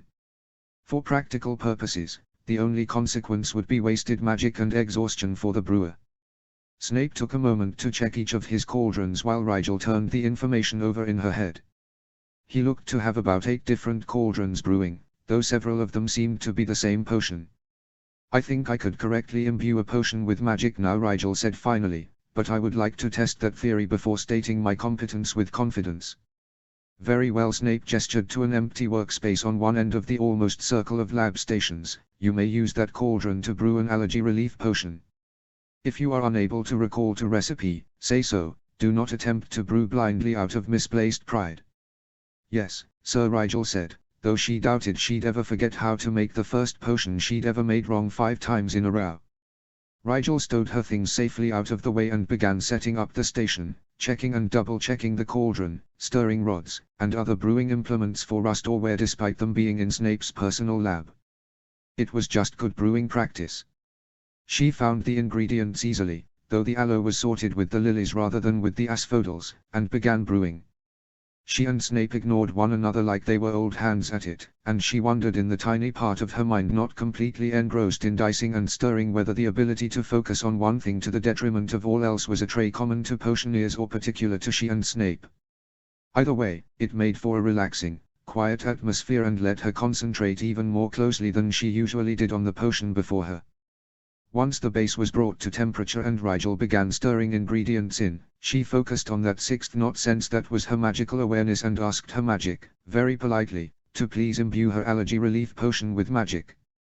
It began as a weak sort of current which felt like her magical core was humming softly, sending vibrations of magic out from around her middle to her fingertips, and on into the stirring rod, which conducted the hum of magic into the potion. By extending her magical senses outward she could feel the connection between herself and the cauldron, and a foreign, placid source of magic that was the potion itself. The potion felt incomplete, not just physically but magically as well, so she left her magical core running as she turned her attention to completing the actual brewing of the potion. 10 minutes later, the potion was complete, according to the recipe, but stubbornly sky blue. She focused on the extension of her magical sense once more and noticed without surprise that the potion now felt complete in a physical sense but incomplete in a magical sense. There was a faint tugging on the connection that hummed between the potion and her magical core, so she focused on that tugging and mentally asked her magic to please send more energy through the link. Immediately, the humming grew to a steady thrumming, and the connection, a thin string of energy in her mind's eye running from her midriff to her hands to the stirring rod to the potion widened to about an inch thick to accommodate the more powerful current. It didn't take long at the increased rate for the potion to feel complete to her magical senses. She kept the connection for another minute just for good measure, then asked her magic gently to break it off. Her magical core seemed to hum discontentedly for a moment, but the connection was withdrawn and she let her sixth sense go dormant while she refocused on reality. The cauldron in front of her was filled with the most beautiful, wonderful, murky lavender-colored potion she'd ever seen, and Rigel beamed with quiet success while she bottled a sample and cleared up her station to the level of pristine cleanliness it had been when she began. She was cleaning out the cauldron, after having already diluted the leftover potion and poured it down the sink, when a brisk knock on the door interrupted the tranquil activity of the lab. Snape gave the cauldron he was overseeing one more stir and cast a stasis charm before scribbling down something on a piece of dark tan, fire-retardant parchment, probably the number of stirs he'd left off on, and moving to answer the door. It was Madame Pomfrey. The matronly woman started speaking even before the door had been closed behind her, and Rigel thought she looked as frazzled and exhausted as she sounded with mussed hair and dark circles beneath her care-lined eyes. There was also a faint shimmer in the air around her that Rigel recognized as a spell healers used when they needed to move between quarantined and non-quarantined areas. It tracked the tiniest particles within the air around a person and didn't let them escape until the spell was released. It only worked for about 20 minutes, though, as the oxygen in the tractor ran out after that. "Severus, I hate to do this, but I need you to brew another batch of true determinant as soon as you can manage it," she said, not seeming to notice Rigel, who was still wiping down her cauldron carefully, as she leaned tiredly against one of the workbenches. Rigel recognized the potion Pomfrey named as a basic diagnostic potion, which Rigel supposed Pomfrey must be using quite a bit of if she was checking each sick student carefully to make sure they were succumbing to the same illness. Snape scowled in a way that was clearly not directed at the nurse, but rather the world in general. "What wrong with the batch I just brewed? I have a very strict schedule I must keep to as it is." "I know, Severus, believe me," Pomfrey sighed, "but Longbottom succumbed to the illness just a few hours ago, and he's allergic to hawthorn berries." Snape finished wearily. "Yes, I am aware." "Very well, I'll start on a batch with something from the azalea family substituted for the hawthorn when I can. Perhaps rhododendron petals, crushed of course." Snape trailed off to grab another sheet of fireproof parchment from a stack in one of the cabinets and scribble modifications down onto it. "Neville's sick too?" Rigel asked, pausing in her cleaning to frown worriedly. Madame Pomfrey started at the unexpected interruption, but answered, "Yes, Mr. Black, is it? Mr. Longbottom is indeed now under quarantine." "Will he be okay?" Rigel asked, darting a glance at Snape to make sure she wasn't overstepping her bounds. He wasn't looking at her, but at the cauldrons around the room, so she went on, and the other first years as well. Madame Pomfrey hesitated just a fraction of a second, but it was enough to make her next words less than completely reassuring. He is in no immediate danger, Mr. Black. Best not to worry for now. Yes, Rigel said, dissatisfied but not sure of herself enough to press the older woman. Have you made any progress in the diagnosis, Poppy? Snape asked quietly. Anything you learn will be of use to me in determining what potions may be needed before this is through. Nothing new, the nurse said shortly, but at the rate it's spreading, well, I must say I'm glad you've recruited help, because I need as much Aurora's breath and snow hit draft as you can make. I also need the sweat inducer more than the fever reducer, which doesn't seem to do much on its own. Don't bother with the restorative draft, though, she added darkly, it isn't helping a whit. Snape nodded, making another note on parchment, and said, Mr. Black is not assisting me in this, but you will have the potions as I complete them, Poppy. Thank you, Pomfrey said in a voice so weary Rigel wondered why they hadn't called in additional staff from St. Mungo's yet. Then again, maybe they had and they were all behind the quarantine. I must get back. Don't overwork yourself, I mean it. The last thing we need is for our potions master to fall ill. Unlikely, if the pattern of the illness continues, Snape said dismissively. Go, Poppy, I have work to do. The nurse swept out of the lab hurriedly and Snape immediately went back to work, taking the stasis charm off the cauldron he'd been stirring and adding ingredients to others as well. What did you mean, the pattern of the illness? Rigel asked carefully, speaking quietly so as not to disturb the air of efficient necessity that now hung about the lab. No wonder there were so many cauldrons going if Snape supplied the entire hospital wing and some 10 students had already fallen ill. Snape glanced at her beneath furrowed brows, but said, you yourself have noted that it is for the most part the youngest who are falling ill. If age is a determining factor in its spreading, the professors of this school are currently at least risk. What is the illness, if you don't mind me asking? What do you know about it?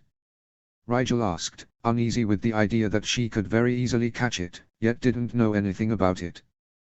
We don't know much, Snape grunted, eyes fixed on the cauldron before him. There are no symptoms before the sudden collapse, and only a fever after the collapse. Sometimes the fever goes away in a few days or even hours, sometimes it does not. And, that's it.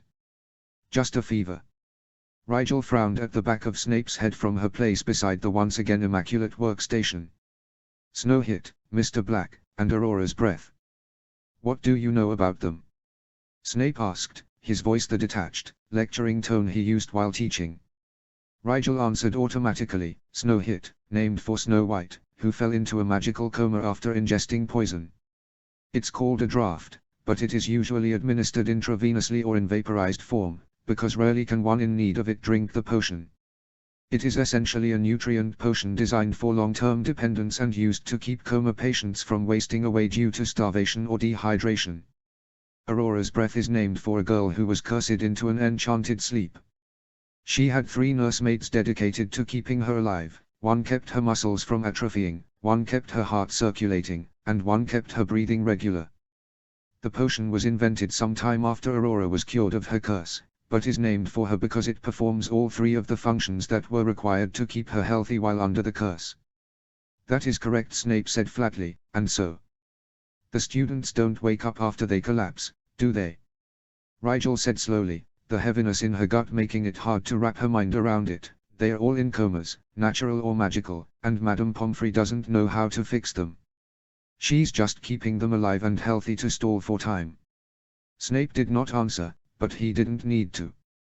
Rigel slumped against the workbench to take several deep breaths, then pushed her fears and emotions aside for the moment and straightened up. Let me help, Rigel said, careful to keep her voice even and calm. I can imbue potions now, and even if you think the Snow hit and Aurora's breath beyond me, I can at least manage sweat inducers. You are a first year, Snape said tonelessly as he shredded the leaves from an anise flower. I am a potions maker, Rigel countered, and what you need is a potions maker. There are 7th year students more experienced than you I could ask to help, he said. But you don't have to ask them, because I'm offering, Rigel said. I am less busy than a 7th year student preparing for NEWTs would be. I am also more invested in this because I'm a first year and know the kids falling sick. I spend several hours brewing each week in any case, so I might as well be of some use. Snape put down his stirring rod and turned to face her. "Bring me your allergy relief potion," he said, face still giving nothing away. Rigel handed over the sample and waited, chin up and eyes steady, as he examined it. "There is more magic than is strictly necessary in this, but it is satisfactory," he said, setting the sample aside and gazing seriously at her. "This is not a commitment to make lightly. Once you take responsibility for completing certain potions, those potions must be completed, do you understand?" "Yes, Sir," Rigel said.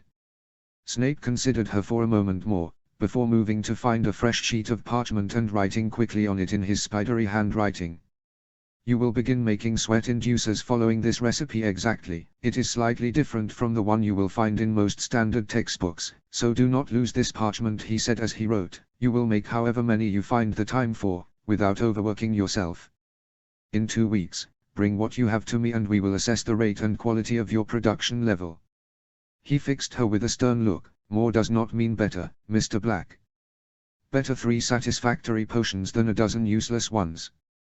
"Yes, Sir." Rigel took the recipe, careful not to smudge the wet ink. "You are free to take what you need from the student stores," Snape continued as he went back to overseeing his cauldrons. "If I hear that you have neglected your studies because of this, you will be banned from brewing anything until further notice. Do you have any questions?" "No, sir." "Then you are dismissed." Rigel gathered her things and left the lab quietly, turning things over in her head.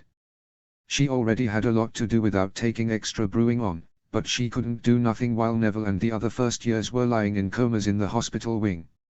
She would have to make some sacrifices, less sleep, and perhaps some working meals, since she couldn't neglect her studies without Snape finding out or Flint's studies without Flint throwing a fit. She also didn't think this was the time to neglect her healing studies, considering the situation, and occlumency could be practiced while doing other things, surely. Perhaps she could do homework during some of her classes. When she got back to the common room, Pansy and Draco waved her over to their group by the fire and she mentally grimaced. Her friends were not going to be impressed with how little time she was going to have for them, but hopefully they'd understand in the long run. 000. HP. 000.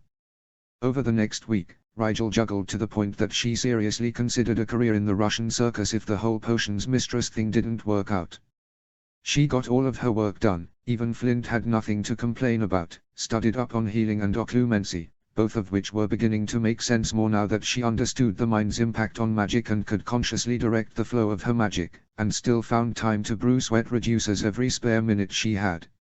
It helped that the most of the professors apparently felt that the students needed a lighter workload to counteract the added stress of the illness going around.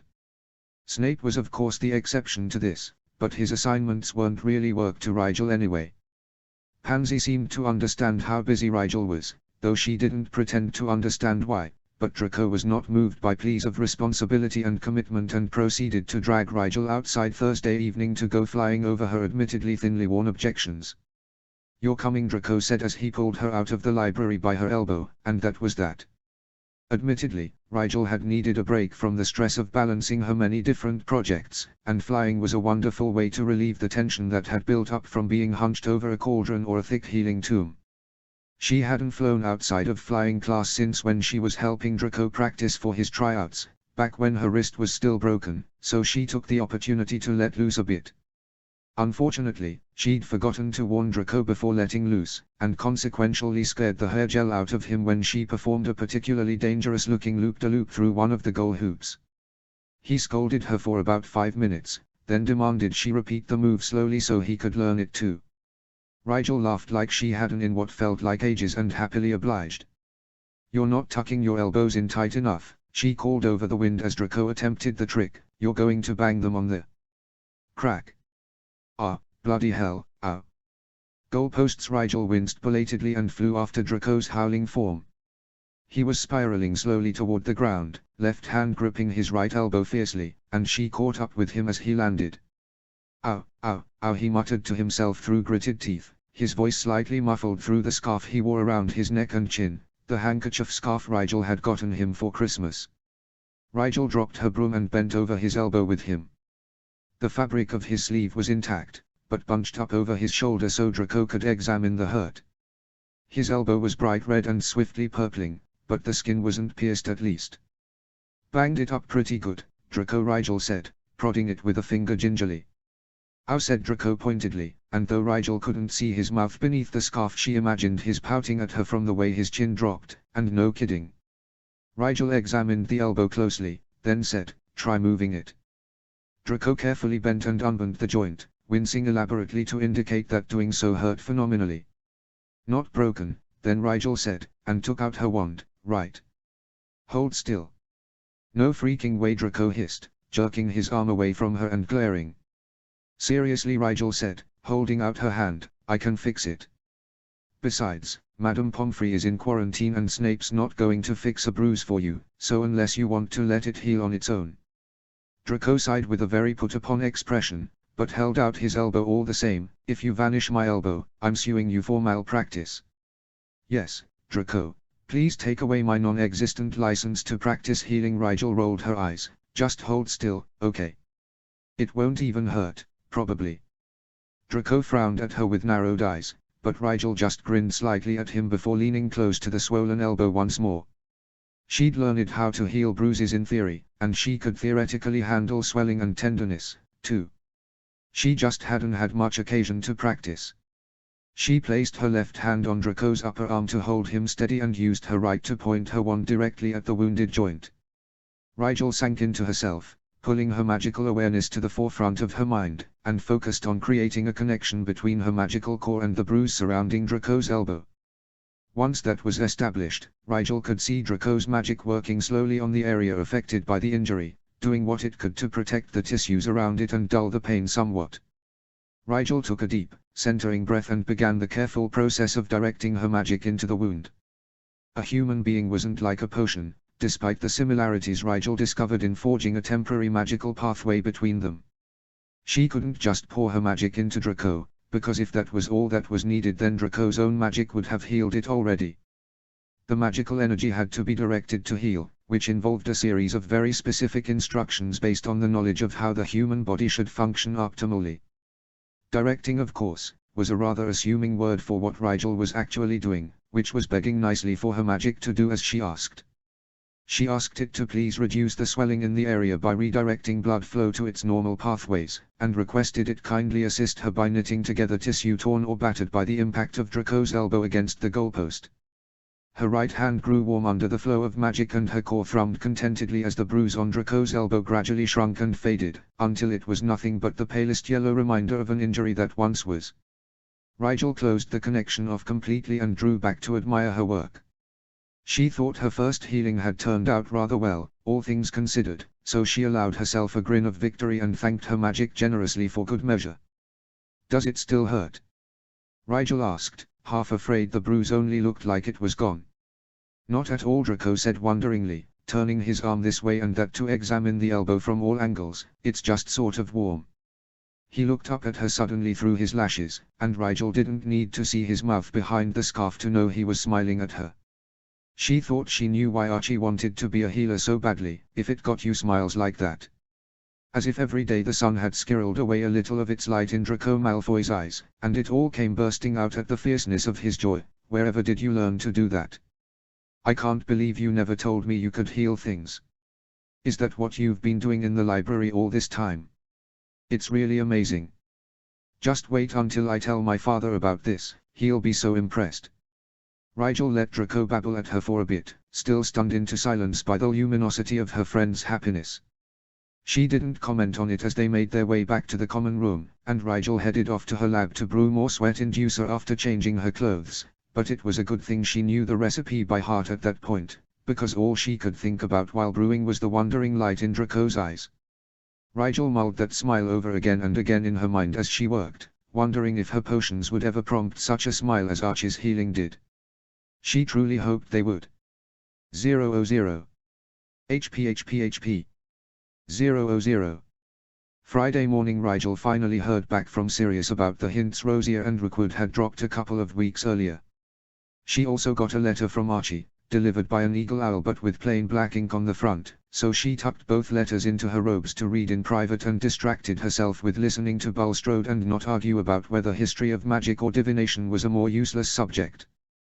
Not had a point about history as it was taught at Hogwarts being useless to most of the students, whose pure-blooded families would have taught them history already, while Bulstrode argued that history was at least of some use in the general sense, while divination was a subject whose sole purpose lay in distracting addle-minded twits from the banality of their real lives. When her breakfast was finished, Rigel excused herself from the conversation, thinking she could read her letters in the privacy of her lab, which was on the way to the potions classroom anyway, but she was waylaid outside of the Great Hall by a pair of red-haired troublemakers with notoriously fluid identifiers. Puppy.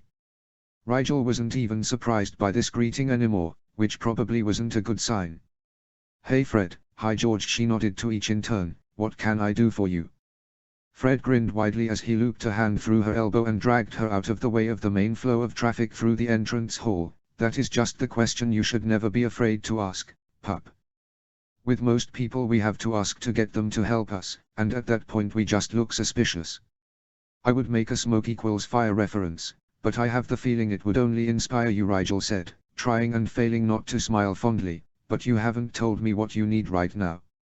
You not running off on holiday to the hospital wing with the other first years would be a good start, George said, eyes grave but offset by a determinately upbeat smile.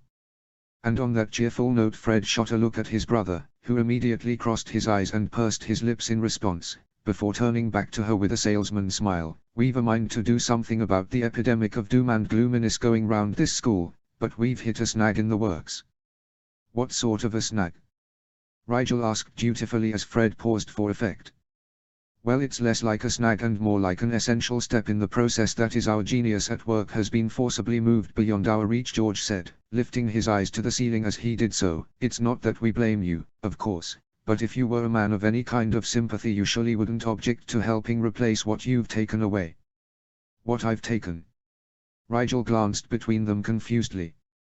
Our sounding board, Fred said helpfully. We didn't keep Lee around for his looks, you know. Not that we wouldn't keep you around for your looks, George added helpfully.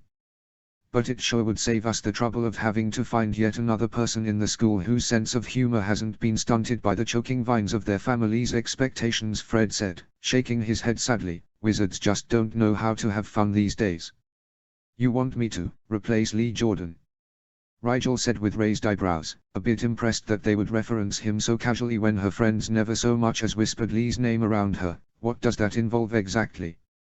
Mostly you have to stand there and look unimpressed while we explain our plans to you, George said. If we can convince you it makes sense, we do it, and if not, then we think of something else. It sounds like you're giving me power of veto over your pranks, Rigel frowned. I don't want that. Then don't use it, Fred shrugged. But we ask this because we are not unaware of our tendency to feed off of one another when we get excited about an idea.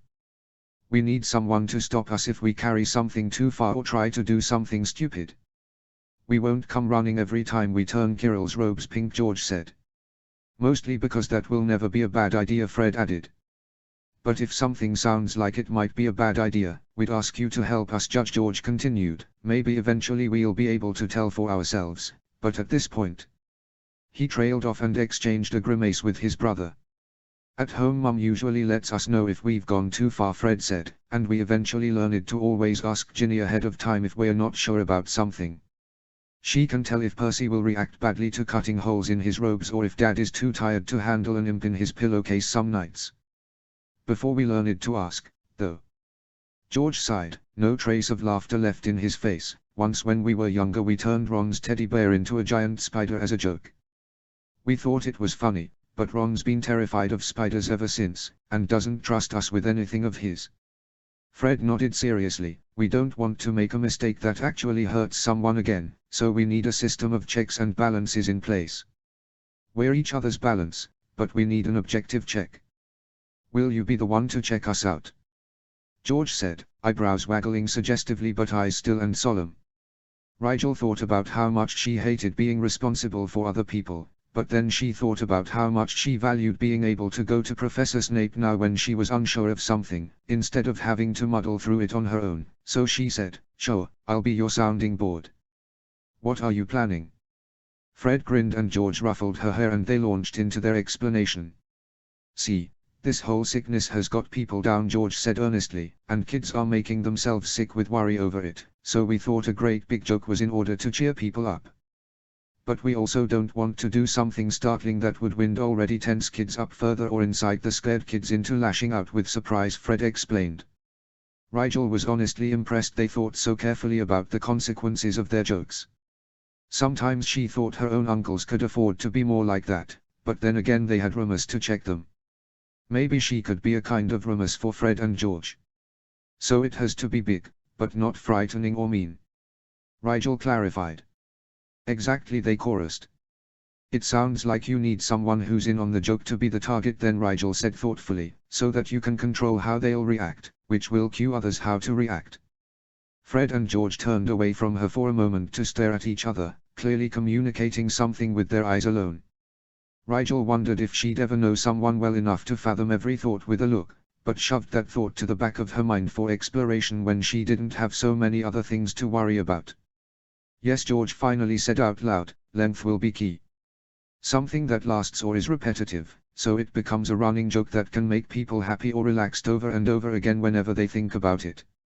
Which means either a really good sport, or a series of targets, Fred pointed out.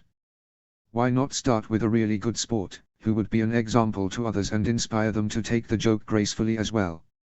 George suggested, tapping his finger against his thigh in a way that Rigel didn't think she'd ever seen Fred do while he was thinking. But who would? Dumbledore, Rigel said suddenly. You want us to prank the headmaster? Fred raised his eyebrows, then grinned manically. I like it. He obviously doesn't care what people think about him, Rigel explained. He seemed to enjoy some of the pranks that went on last semester, and it's his school, so he'll probably be glad to help liven it up a bit if he can. He never gets angry, does he? George mused. He would be a really good sport, I bet, especially if he was in on it, and the other teachers would have to follow his lead. But wouldn't he be ethically obligated to stop us breaking rules if we told him about it ahead of time? Does he seem like the kind of person who follows a lot of rules just for the sake of peace and quiet? Rigel asked. Not at all, actually, Fred said, still grinning. This is gonna be so great. Let's go talk to him after dinner. All right, we'll do it, George said, smiling with excitement. Thanks, little snake, and if we don't see you again beforehand, enjoy the show. Will do, Rigel smiled faintly, thinking at least her friends couldn't get in trouble for this joke if the headmaster was involved. She made it to her lab with enough time to read at least one letter before class, and after dithering for a few moments, she decided to read Sirius first. She tore it open and raised an eyebrow at the length. Sirius never usually wrote so much. She read quickly so she could finish it all before class, but by the first sentence she knew she'd have to read it several times to really understand everything. Archie, or Rigel, I guess. Your last letter caused quite a stir around here, but I can honestly say I've never been more thankful for your sorting, not even when I had an excuse to get the snakes, cuddly though they are, if it allows you such knowledge.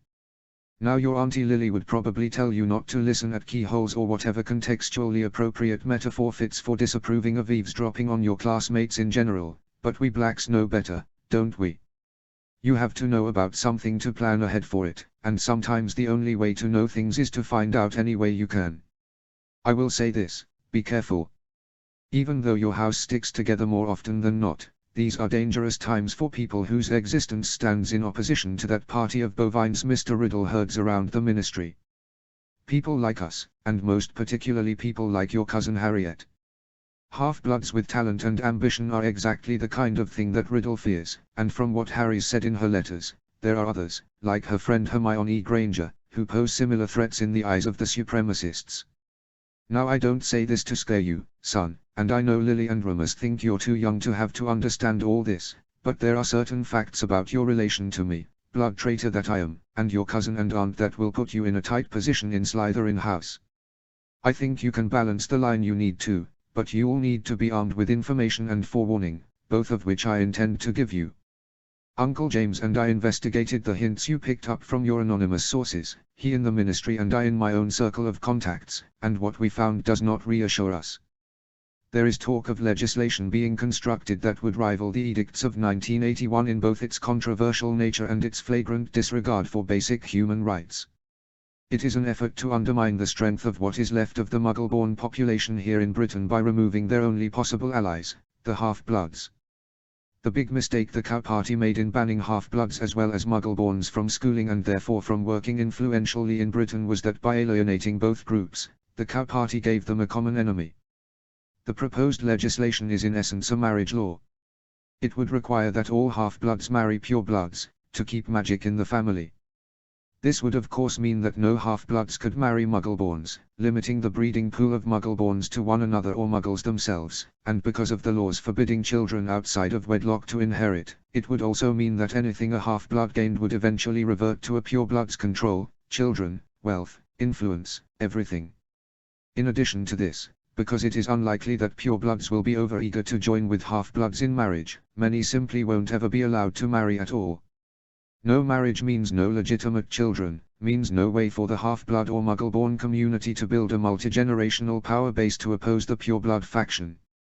That said, do not be overly alarmed for Harry just yet, and don't do something rash like propose to her yourself to save her from a cold pure-blooded marriage of convenience. I know you were thinking it. The legislation is only whispers at the moment, because although since 1981 laws could not be overturned with less than a 3/40 majority, they also can still not be ratified with less than a 3/5 majority, which will never happen as long as Dumbledore and the families that follow him stand in the way.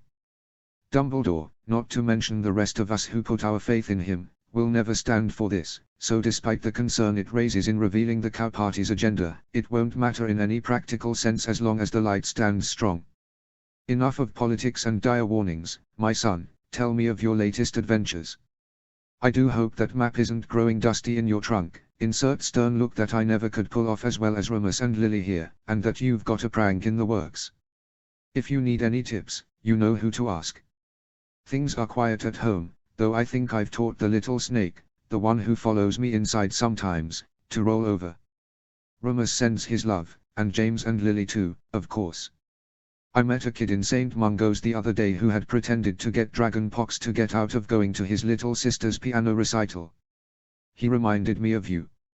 Remember that time you and Harry drew polka dots on each other's faces with colored ink and tried to pretend you had an incurable case of the blues, which you'd heard a Muggle talking about on the street and thought was a grave disease of some kind? You two used to always think you were so clever, but of course we saw right through you. Anyway, I know second semester's hard, but push through, and please prank Snape at least once. Harry never even has to know. Happy pranking, Dad.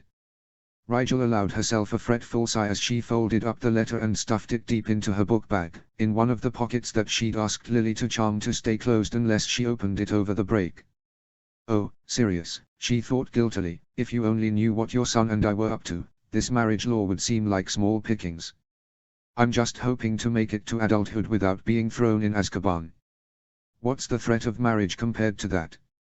She practically flew down the corridors to potions class. The whole lesson she shook with nervous energy, and several times Snape, Draco, and Pansy shot her questioning glances, Snape's tinged with disapproval and her friends with concern. She ignored them as politely as she could and spent the lesson brewing on autopilot, turning her uncle's words over and over in her head. She felt guilty, yes, she could acknowledge that. Worried, too, about her fate years down the road, but it was a distant sort of worry compared with her other concerns. She was only starting to realize how dangerous she and Archie's deception really was. The political climate was worse than she imagined. She'd been harboring delusional half-thoughts that she could somehow prove something about half-bloods if she made it through her training and became a potions mistress. Once it was done, no one could take that away from her, she'd thought, but now she realized no one would ever be able to know. It was simply too inflammatory a ruse. It was the kind of audacious spark that would tumble into an inferno if let out among the kindling. A firestorm indeed, she mused, and I would be right in the middle of it. If she had any hope of preventing disaster from her actions, she had to be even more careful. She had to keep the map away from prying eyes, for it could so easily reveal her if someone happened to glance over her shoulder and see a dot labeled Harry Potter on the parchment. Rigel also needed to do something about Flint. It was no longer safe enough to just take his word that he would keep quiet in exchange for her work. She'd talk to him the next opportunity she got that wouldn't draw suspicion, and hopefully convince him to take a vow or protect the secret with a magical contract of some other kind. No more loose ends, she promised herself. No one else ever finds out. Another thing she realized from her uncle's letter was that he had no idea kids were beginning to fall ill at Hogwarts. Such a thing would not have gone unmentioned if he had. That meant somehow it was being kept quiet, but why? Wouldn't the parents of the sick kids have to know? She supposed they could have all been asked to keep quiet, but eventually a child whose parents were not so sympathetic to Dumbledore's requests would be quarantined, and then what? Rigel couldn't answer those questions yet, so she tucked them away in the part of her mind that cared for such questions, watched over them and tended them as they grew, and clipped at their edges when they grew unwieldy. One day perhaps she would take them out and see what they had become, but not yet. 000. HP. 000. Later that day she snagged a few minutes between brewing sweat inducers to read Archie's letter, hoping as she did so that he would have good news of some kind. Dear Rigel. First of all, what the heck do you mean your teacher can read minds? You nearly gave me a heart attack when I read that, I hope you know. I had Hermione help me look up everything on legilimency, that's what it's called, and it's probably okay for now, because it's considered really unethical for legilimens to use their skills without permission or warning, but you need to learn occlumency for more than just keeping tabs on your emotions now. I'm going to try learning too, since I could endanger you just by knowing the secret. Ignoring that, though, the second thing I'm worried about is this sickness you wrote of. Keep sending me information about it if you learn more, because I've been reading medical journals for 3 years now and I've never heard of anything like what you've described. Kids dropping unconscious with no discernible symptoms beforehand. And if it's happening even after the quarantine is set up, then they must be contagious before they collapse, so everyone's at risk. I don't know why the youngest are falling sick first, but they must be somehow more susceptible than others to the disease. Rigel, you must not get sick. You can't protect your secret if you're unconscious and what's under your robes is a dead giveaway. I don't know how you'll avoid it, but maybe just avoid other people as much as you can. What's really worrying me is that no one I've asked, subtly, of course, about an epidemic has heard of any such thing going around magical Britain. It sounds from here like it's confined to the school, which means it either started there, or it was sent there. Either way, it's nothing good. Be careful, cause, I really would be cross if something happened to you. Also, your dad wrote to me about rumors I had apparently heard about from my Slytherin housemates. James says he spoke to Longbottom from his department, because his wife works for the archives I guess, and the talk about new anti-Muggle blood legislation has me a little on edge. James doesn't seem to think it'll go through, but you know you can always marry me if you have to, right? Don't roll your eyes at me, I know it would be super weird for us both, but I won't let you get pawned off on some crusty old pure-blooded lord if I can help it. So I guess, just don't worry. If you want, you can even pretend to be me forever, and I'll stay here in America or something. Anyway, stay strong. And send me more information about this mysterious sickness if you can.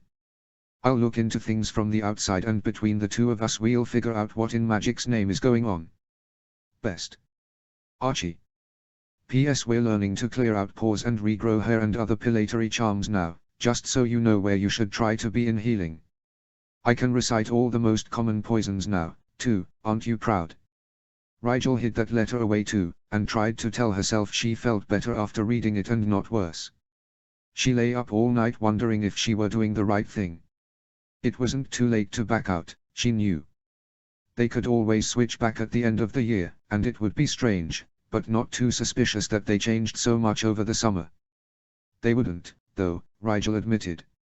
Nothing could stop the storm that was coming, and giving up on her dreams and arches wouldn't hold off the fire for long. They might as well push forward with all they had.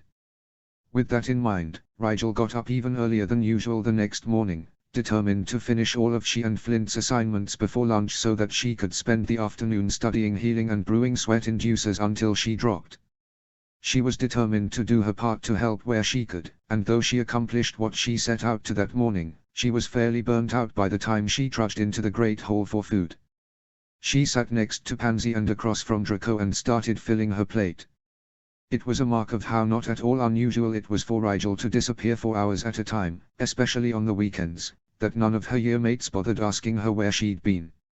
Millicent came in a few minutes after Rigel and took up the seat on her other side with a frown on her face. "Hey, Malfoy, you're good with transfiguration," Bulstrode tossed out across the table. "Yes, I am," Draco said archly, spearing a piece of duck neatly as he did so. "Well, I stink at it," Bulstrode said bluntly, "but I'm the best in our year at astronomy, so if you help me learn how to do a decent inanimate transfiguration I'll proof your star charts for 2 weeks. 3 weeks, Draco sniffed delicately. Done, Bulstrode grinned, and Rigel thought the expression made her about 10 times more approachable than the blank, stone face she usually presented to the world. Pansy started to say something about making deals over the lunch table, but just then Dumbledore stood up at the head table and conversations died down as people swiveled their heads to look up at him. The old headmaster stood there with a perplexed look on his face, as though he wasn't sure exactly what he was doing, and then, without warning, he was engulfed in a puff of golden smoke. Professor McGonagall, who was seated closest, sprung to her feet with an alarmed look on her face, but as quickly as the smoke had come, it was gone, and in its place was a perfectly unharmed Dumbledore, except his robes weren't the magenta and yellow striped monstrosity he'd been wearing only moments before. Dumbledore was now dressed in sumptuous robes of gold and white, with a scepter in one hand and a fur-trimmed mantle across his shoulders. He looked more dignified than Rigel had ever seen him. In fact, Dumbledore looked like an old medieval king, complete with a golden crown on the top of his head. Students and staff alike stared in shock, but it was nothing compared to the incredulity that resulted when Dumbledore began to speak. "Ah, our happy subjects," he said, smiling benevolently down at them all, "though we know not how this hath come to be, we are gladdened this day to be thy king and sovereign. Yea, methinks this be a verily splendid gathering of souls indeed. Art thou young minds not now fuller and more beauteous than 'twere yester-eve? But pray, I bid thee feast a goodly length, that our good subjects may then go thither, and prosper. Fare thee well, good students, and adieu." The headmaster dipped his head regally and sat once more, and the whole exploded into excited and curious chatter. "What on earth? Is he for real? Got to be a prank." Rigel glanced behind her at the Gryffindor table and caught sight of a pair of laughing redheads looking much too smug to be innocent bystanders. She caught George's eye and lifted a questioning brow. He swept her a half-bow in return and nudged Fred, who caught her looking and blew her a kiss between laughs. Rigel shook her head and smiled as she turned back to her lunch. "Were you in on this?" Draco immediately demanded. "Me?" Rigel blinked slowly across the table at her blonde friend. "I'm not much interested in pranks, Draco, you know that." "Somehow I don't believe you," Draco said, but the glint in his eye as he stole another glance at the head table, where the other professors were frowning at Dumbledore and demanding explanations, told Rigel he was secretly amused by the joke. "I don't think I do either," Pansy said, looking askance at Rigel from beneath her arched brows. Rigel didn't have time to answer because another poof of smoke went up at the head table and everyone turned once more to look. Professor McGonagall emerged from the smoke, but the only remnant of the image she'd presented a moment earlier was her stern expression. She was now in delicate velvet robes that complemented Dumbledore's in color and her hair was twisted into an elegant chignon. She had gloves of silk and from the way she glared down at her feet momentarily, probably silk slippers to match. She rounded on Dumbledore like an avenging angel. "Wherefore have ye done this thing, your majesty?" she snapped, then froze comically as she registered words she had clearly not intended to speak. "Wherefore do I speakest in this manner? By my troth." She finally stopped speaking, as the words kept twisting away from her, and settled for glaring at Dumbledore ferociously.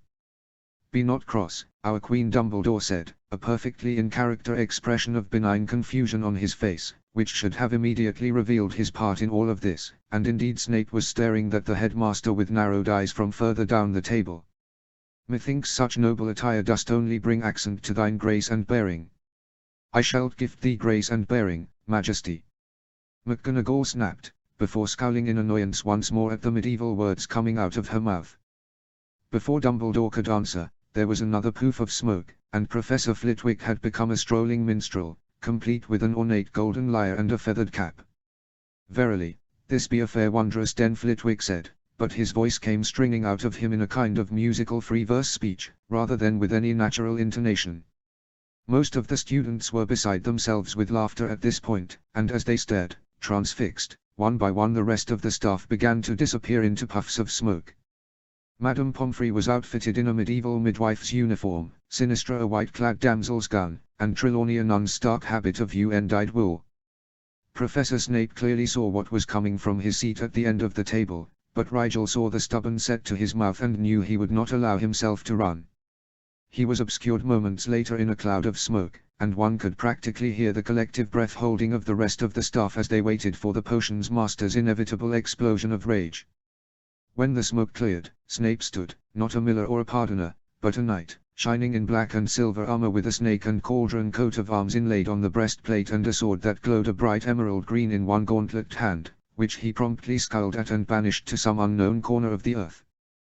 While the rest of the hall was still staring incredulously, Snape simply moved his chair back to accommodate the extra inches of armor and reclaimed his seat, starting back on his lunch seemingly oblivious to the incredulous and faintly perplexed looks he was receiving from his colleagues. He had a cape as black as midnight, which he settled around him like physical manifestation of the aloof aura he always presented the world, and his hair was tied back from his angular face with a thin leather band. There was a moment of silence, in which no one was quite sure they were brave enough to laugh again, and in that moment of hesitation Fred leapt up onto the Gryffindor table and swept a courtly bow down to a girl with large blue eyes and an athletic build, a large grin on his face and a hastily conjured feathered cap upon his head. "Wilt thou honor me with thy hand, fair maiden?" The girl rolled her eyes, but presented her hand and allowed Fred to pull it up into a parody of a gentlemanly kiss, that is until Fred began kissing up her wrist toward her elbow. "I say, young lad, thou art far too forward," she laughed, pulling her hand away once more. The rest of the table relaxed into laughter as well, and all around the hall people turned to their friends to try out their Middle English and laugh as they and their housemates stumbled over the unfamiliar speech. Rigel smiled with a quiet sort of satisfaction as her gaze wandered about the hall and found relaxed smiles and puzzled entertainment where before there had been worry and glum anxiety about the illness that permeated the awareness in the very air of the school. It was still there, of course, but muted and unacknowledged, at least for the time being. She lifted her glass in a silent toast to Fred and George Weasley, who deserved all the pranking points the trickster gods awarded them for this one. Even with Dumbledore doing the really tricky magic, it was still a fantastic idea for a joke, and after a few more token protests and grumbling the teachers didn't look all that upset over it anymore. The noticeably happier atmosphere in the hall might have had something to do with it, but even McGonagall gave in gracefully and didn't wince too much when her words twisted themselves into the ancient speech patterns. The prank lasted until halfway through dinner that evening, and when the spell had faded and the professors all wore their normal clothes once more a collective sigh went around the room, the teachers in relief and the students in disappointment. Still, the medieval theme became a running joke as George had predicted, and all around the castle students could be heard referring to the headmaster as King Dumbledore, Snape as the Dread Black Knight, or even just telling their friends they had to visit ye old toilet.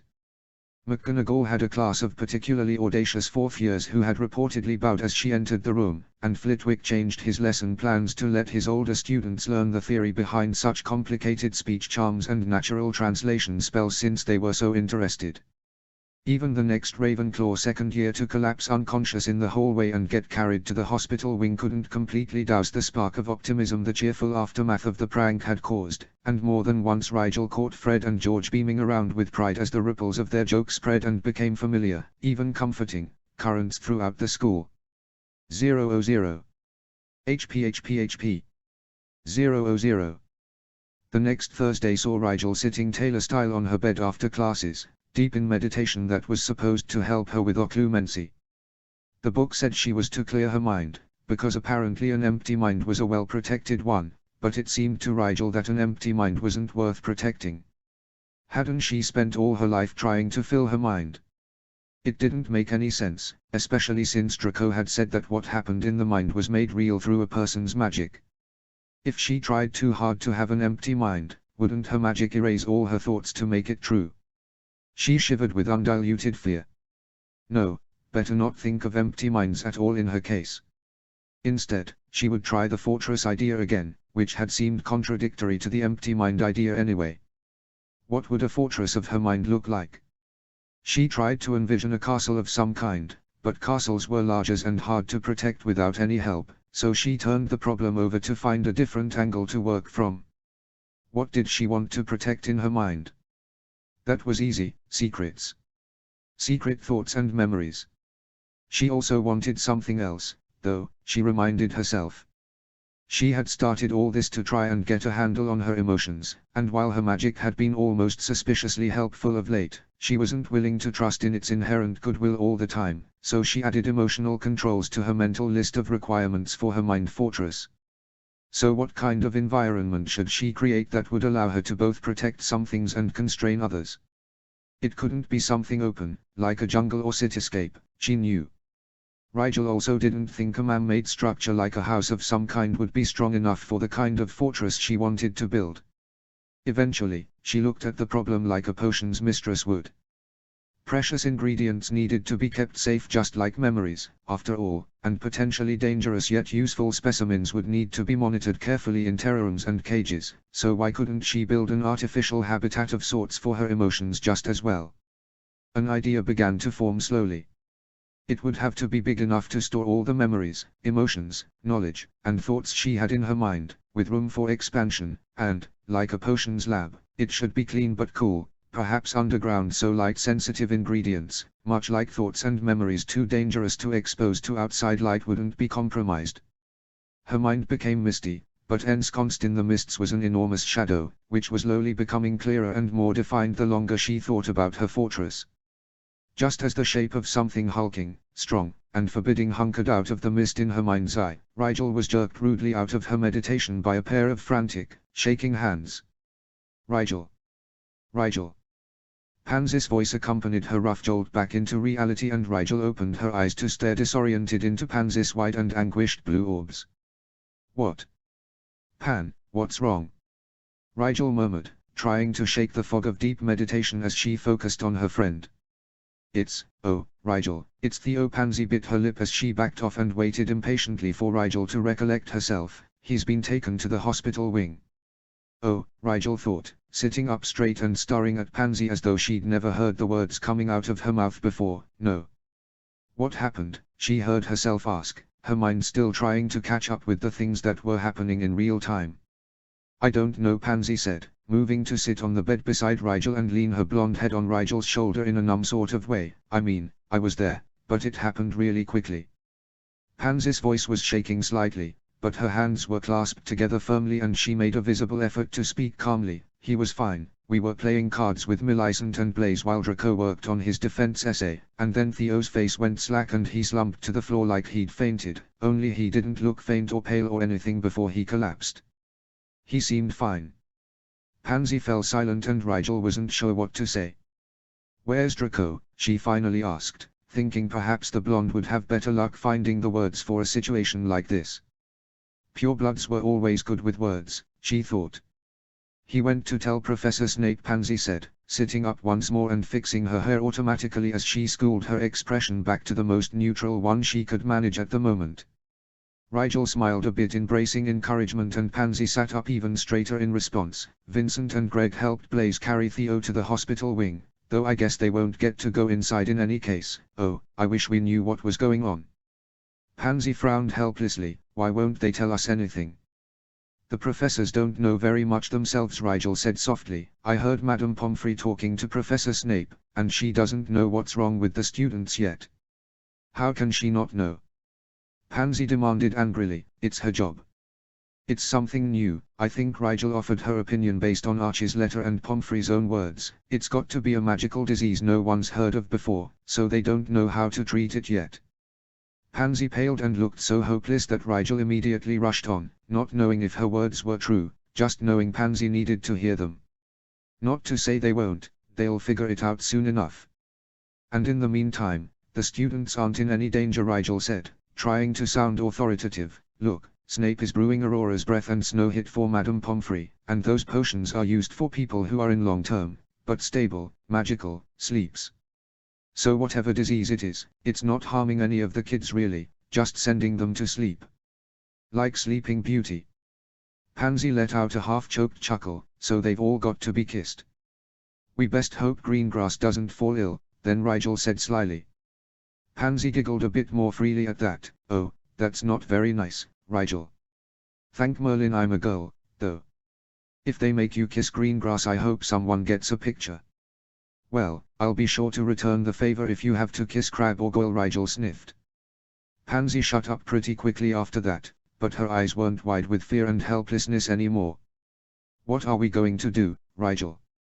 Pansy asked after the silence had grown stagnant and unsatisfying once more. You're going to stay right here until Draco gets back, Rigel said firmly. I'm going to brush your hair, and when Draco gets here he'll braid it for you. He will not, Pansy said, a smile tugging the corner of her lips.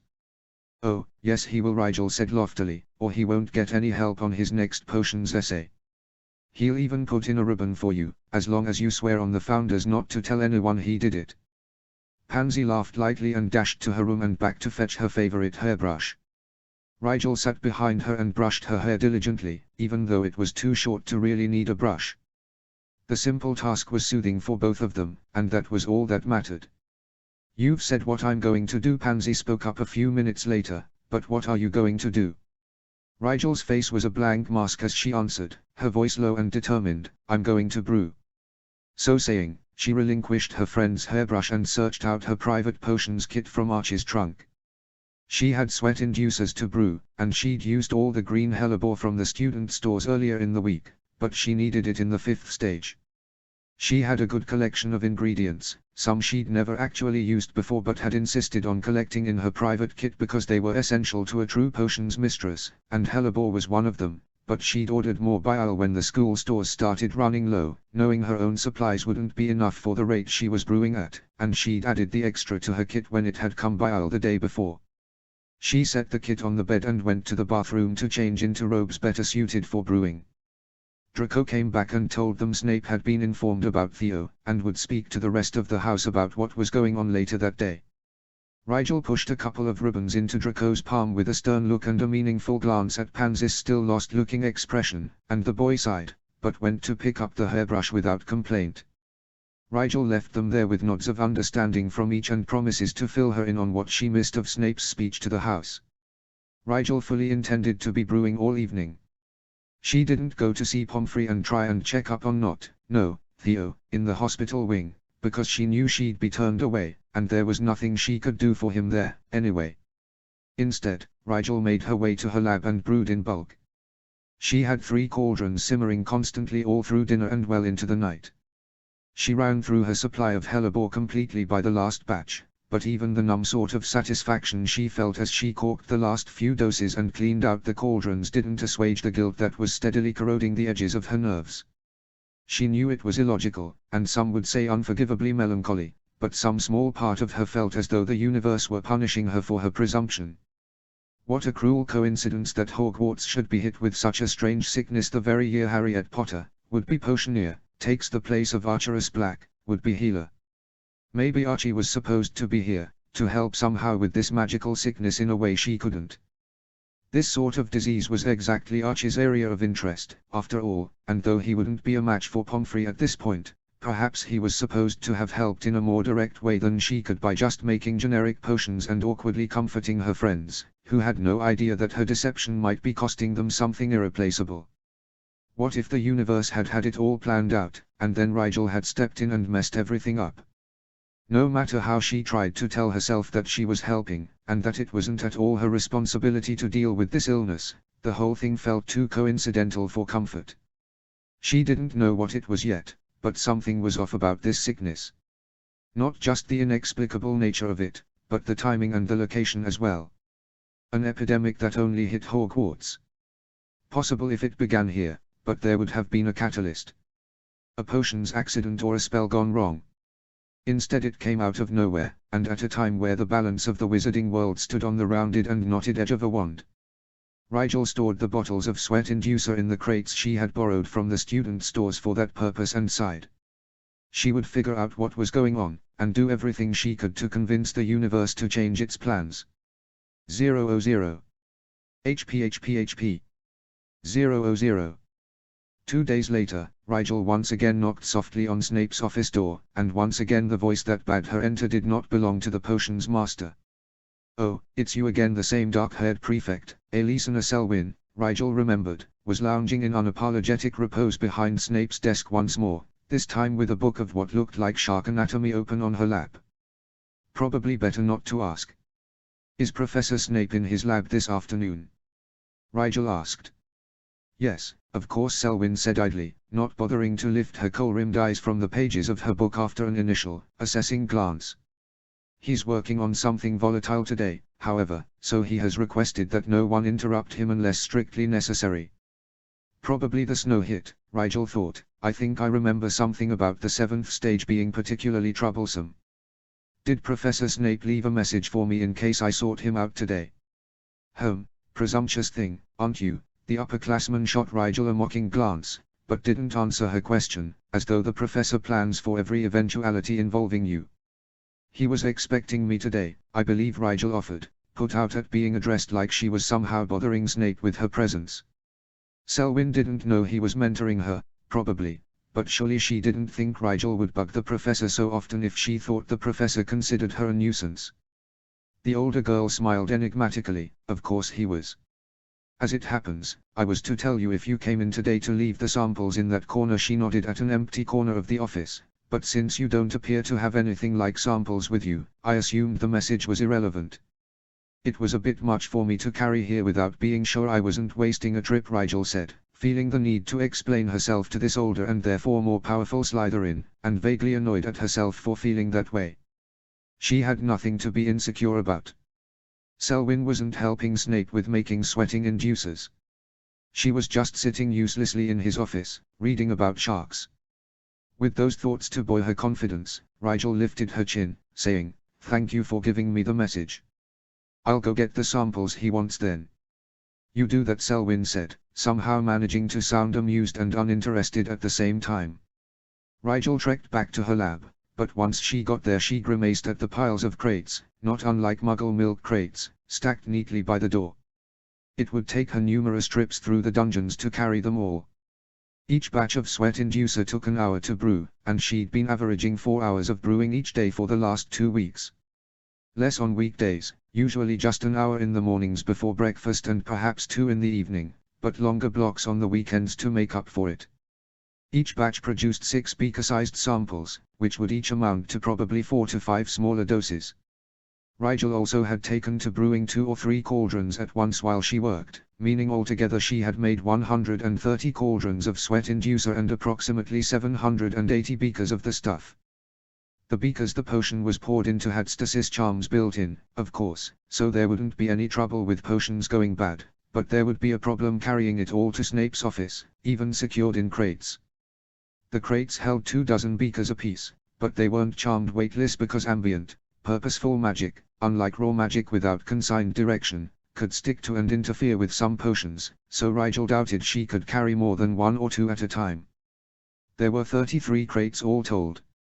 Sighing, Rigel hefted a crate, decided she could probably carry 2 since Snape's office wasn't that far away, and added another before heading out. She had to set the crates on the floor to open the door, so she left it open once she'd dropped off the crates in the corner indicated and left for the next trip. It was closed when she got back, so she carefully put down the crates again, opened the door, picked up the crates, stacked them in the corner on the others, and said, "Do you mind leaving the door open for me? I have several more trips to make." Selwyn looked up, flicked her eyes toward the 4 crates in the corner, and shrugged, "Very well. You can close the door when you're done."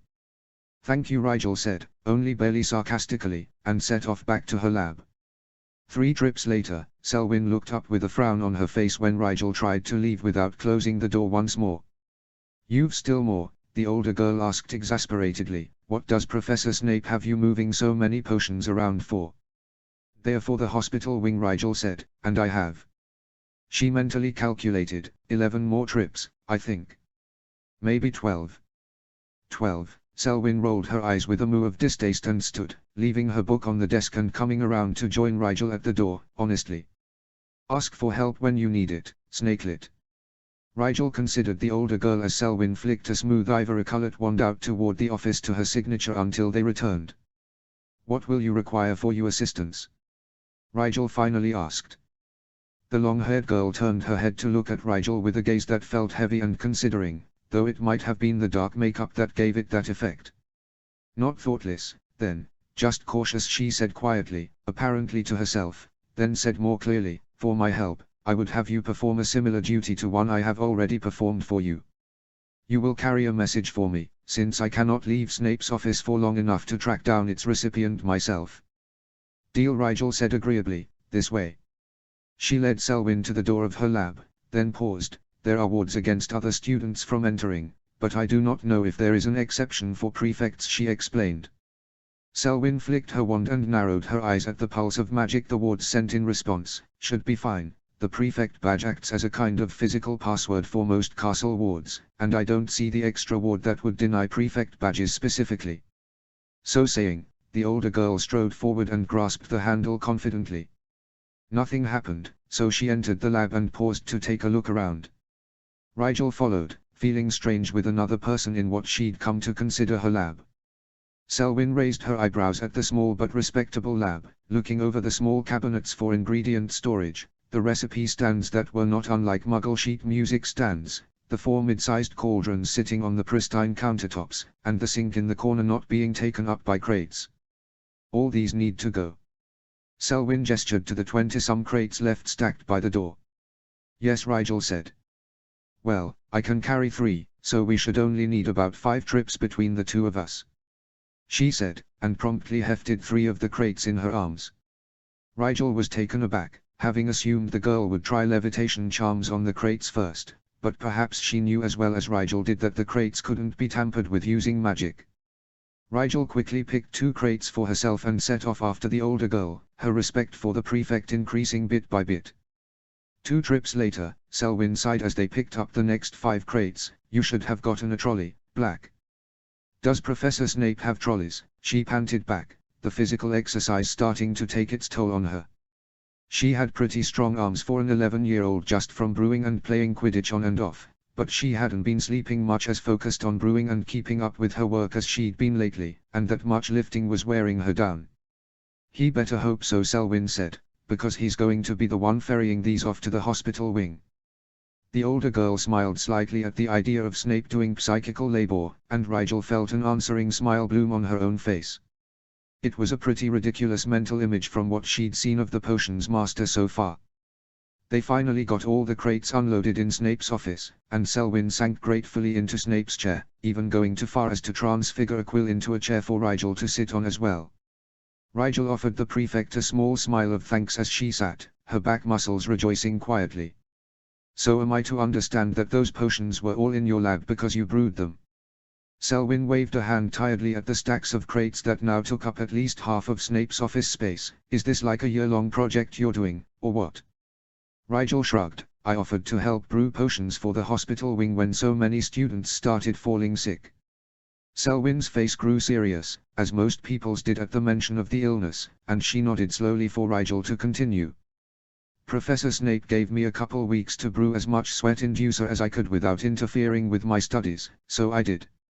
A couple weeks, the older girl suddenly laughed, a low sound of utter bemusement. You're something else, kid. Oh, I can't wait to see Snape's face when he walks in here. 30 crates in a couple weeks. How amusing you've turned out to be. Rigel wasn't sure that was a compliment, so she said nothing. Seriously, though, don't you sleep? Selwyn asked as she settled deeper into the professor's chair. I sleep when I need to, Rigel said. But when your friends are sick, some things become more important than sleep. Yes, I suppose it's not surprising that a first year was the first to try and do something, considering who the majority of the stricken are so far, the prefect said, her dark eyes distantly subdued. After a few moments of silence, she recalled herself abruptly, saying, now about the message you owe me. Rigel nodded agreeably. Would you rather write it down or have me memorize it? Selwyn smirked slowly. Oh, it's really not the kind of thing one can ascribe to paper. Oh. Rigel said, more cautiously now. If Selwyn asked her to pass on a hex for her, she would have to find a diplomatic way to refuse. Don't look so worried. It's nothing I'd be ashamed to do myself, I simply don't have the time, she said calmly. Rigel wasn't overly reassured by that, but she said, what's the message and who's it for? It's actually both a message and a task, Selwyn said, smiling slightly as she explained. First I need you to find something that came from a magical animal. It doesn't matter what, but it must come from an animal that is alive or recently was, so don't just grab something from the potions storeroom. Okay. Rigel tried not to express how strange of a request that was, but Selwyn must have seen it in her face anyway, because she laughed softly. Yes, I know, but it's sort of an inside joke, she said. In any case, find something like that, feathers, hair, eggs, you can even cut a tentacle from the giant squid if you really want, just as long as the animal it comes from has magical properties of some kind and hasn't been dead for more than a day. But alive is fine, right? Rigel said, grimacing. She used beetle eyes as much as the next potioneer, but she didn't kill things herself if she didn't have to. Yes, of course, Selwyn said, still smiling that odd little smile. When you've got whatever it is, you're to find Edmund Rookwood and give it to him. And that's the message. Rigel said dubiously. It didn't seem like much of a message if Selwyn didn't even know what Rigel would find yet. Yes, that's it. You won't need to explain anything to Edmund, he'll understand if you say it's from me, she said, and Rigel decided the smile on her face was almost fond in a way. Edmund Rookwood is a year below me. He's usually in the company of Olden Rosier, Rigel said wryly, surprising another low chuckle from the dark-haired older girl. No kidding. Well, I don't have to describe him, then Selwyn said, and when you've done that, come back here and tell me what you gave him. That means you have to know what the animal you take something from actually is, she added, and Rigel nodded. Okay, I can do that, Rigel said, standing to go. What, no complaints about how much work it is? You sure you're a first year? Selwyn asked in what Rigel realized was a teasing tone of voice. Perhaps she wasn't so stuck up or disinterested as she came off at first after all. Then again, all the Slytherins Rigel knew came off that way, and very few actually were. So Rigel sent a wry glance at the stack of crates invading the corner of Snape's usually stark office and said, I find I suddenly have extra time on my hands anyway. Selwyn tilted her head in acknowledgement. It's refreshing to meet a snakelet who doesn't shy away from work before he realizes how much of an advantage it gives one. Almost as refreshing as meeting an upperclassman who doesn't patronize first years, Rigel said daringly, holding still in case she'd gone too far and Selwyn turned nasty. The older girl just laughed again, though, and waved her out of the office. All right, I deserved that. Go on and find me a hippogriff heart or something, Black, before I decide you're not as amusing as you are impertinent. Rigel grinned a bit, but obligingly left, shutting the door oh so pointedly behind her and earning another low chuckle from the prefect as she did so. She felt satisfied now that the sweat-inducer potions were in Snape's hands. If Selwyn had thought it an impressive amount, then surely Snape couldn't be too displeased with her work. They were all viable samples with plenty of magic imbued in them for good measure, of that Rigel had made sure.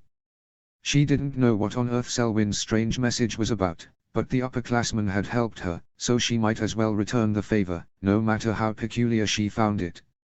At least she knew who Rookwood was, and so wouldn't have to go wandering around the castle for the recipient. Rigel stopped by her lab to grab a file and a cork so she'd have somewhere to store the bits of whatever she collected. She'd probably miss dinner, so she also went to the kitchens to beg a few rolls from Binny, thinking at the last moment to ask for something to use as bait as well, before making her way out of the castle and toward the forest. Her plan was to wander the edges of the forest, where there was no chance of meeting any of the larger and more dangerous creatures who dwelled within, and seeing if she couldn't come across a snake of some kind. She didn't know how to tell magical birds from non-magical ones in most cases, but she'd read up on snakes over the break with Archie, and she thought she had the best chance of bargaining for a bit of skin from a creature she could communicate with. The evening air was colder than she'd thought it would be, so she politely asked her magic to warm her up a bit while she walked. She normally wouldn't ask her magic to essentially perform a charm she hadn't learned herself yet, but she had read up on the warming charm for one of the papers she wrote for Flint, so it wasn't entirely cheating, she reasoned, and she really was quite cold. Once she was far enough from Hagrid's hut that she didn't think she'd be overheard, she started calling softly for a snake. After only a moment or two, she realized she was calling out in English still, so she pictured the youngest snake who lived in Archie's courtyard as clearly as she could in her mind and tried again. Can anyone hear me? I desire to speak to a snake, please. If you can hear me, please come and speak to me. I have an Ixduxy moose here for any snake kind enough to come and speak with me. She went on in that vein for a while, walking aimlessly and making sure not to call too loudly, though she doubted anyone would connect a wandering student with the sibilant hisses moving through the leaves of the forest like the smallest of breezes. Eventually she turned around and started back the way she'd come, edging around the forest border toward the castle, still hissing loud enough for any snakes close by to hear. She was almost to the trees behind Hagrid's hut once more when she heard an answering voice just barely discernible over the crunching the leaves made beneath her feet. She paused, and the voice became slowly loud enough for her to make out. "Wait, speaker. Don't slink off so fast. I am coming, and I want the moose." Rigel turned toward the direction she thought the voice was coming from, and smiled in awed delight when a thin snake about 3 feet in length slithered through the underbrush and coiled near her feet, staring up at her expectantly. Rigel smiled at the pretty green snake and crouched down to get a better look, and because she thought it would be rude to conduct a conversation from so far above the snake's eye level. It fixed its black eyes on her with intensity, and said, "You are the speaker." "Yes," Rigel answered, trying to look non-threatening. "You are a boomslang snake, are you not?" "Yes, I am." "Where is the moose?" "The snake, which must have been males based on its coloring, the females were brown," said bluntly. Rigel smiled at her good luck as she pulled out the mouse Binny had wrapped in a handkerchief for her and held it out so the snake could see it. Boomslang snakes were calmer in general than the fiery ashwinders and much easier to reason with than runespos. "It does not look very juicy," the snake mused doubtfully. "I am hungry, so I will eat your scrawny moose, but in the future you will need more tempting offerings." Rigel nodded gravely. "Forgive me, I was unsure of what would be acceptable." "Do you have a name that other snakes call you?" "I am Tree Schleider," the boomslang said. "Who are you, speaker?"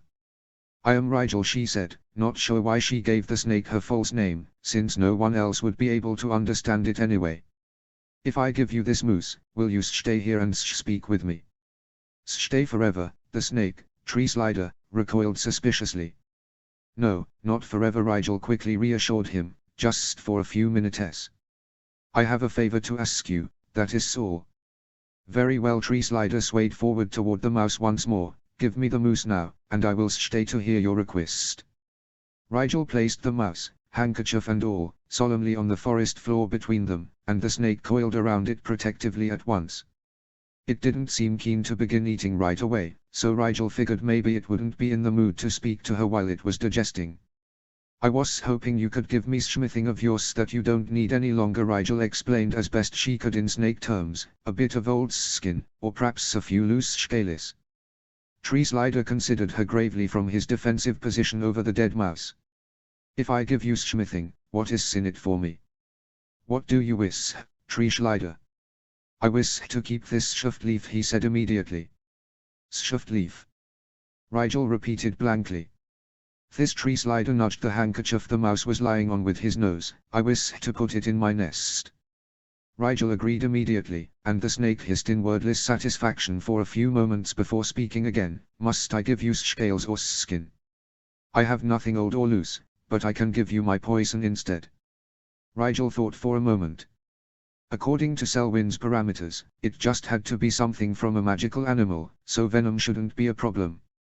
She shrugged at the boomslang snake. "So, whatever is most convenient for you." "It is interesting to be asked for smithing instead of shast for it," the snake mused quietly as he began tensing his jaw as though he were preparing to strike at something. Rigel quickly got out the file and tore the cork in half so that it would be thin enough for Tree Slider to pierce all the way through. When she held out the corked container, the handsome green snake delicately sank its fangs into the stopper until they dripped venom into the file on the other side. When it was 3/40 hs full, the snake disengaged and curled up around his mouse and handkerchief once more. Rigel used the hem of her robes to remove the pierced piece of cork and replace it with the other half of the original stopper so that none would spill out. "Thanks, Tree Slider," she said. "I must return to the castle now, so enjoy your snack." "I know you're skinned now, speaker," the boomslang hissed with no small amount of amusement. "Next time you are in the forest, I will seek you out, so you better have a bigger moose." "It is a deal," Rigel laughed. "Goodbye, Tree Slider." "Goodbye, speaker Rigel." Rigel hurried back to the castle as the evening light began to fade. She felt rather proud of herself for using her unexpected skill quietly to her advantage. She knew her Slytherin friends would approve even if Archie didn't, though of course they could never know about it. If Parseltongue was connected to the Potter line, it would be way too conspicuous for a Black to inexplicably turn up with it. The two lines hadn't intermarried that much, and magic-related traits usually stayed bound within the direct lines of families for some reason Rigel didn't understand. She got back to the castle and from the level of noise emitting from the Great Hall determined that most people were still at dinner, so Rigel decided to wait in the common room and catch Rookwood, and he, and probably Rosier, came through on their way in, before he went off to whatever it was the upperclassmen did on Saturday nights. She settled herself in one of the common room chairs with a healing textbook and began reading about pilatory charms while she waited. She didn't get much in-depth reading done, looking up every time the common room wall opened as she did, but she didn't miss Rookwood and he stepped through behind Rosier either, so she mentally promised herself she'd reread that section later as she stood and crossed the common room to intercept the fourth years as they made their way toward their dorms. When they noticed she was walking toward them specifically, they stopped and Rosier smiled broadly. "What a special occasion this must be, Rigel Black seeking us out."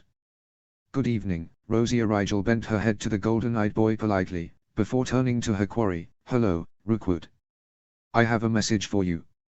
Rookwood looked politely intrigued, and his deep voice sounded like a sleepy mountain when he replied, "How unexpected. Was the message contracted to you by anyone I know?" "I certainly hope so," Rigel said with a slightly wry smile on her face, "otherwise this will be a strange message indeed." "Did a fair maiden ask you to pass along a kiss for Edmund?" Rosier asked with a curling smile.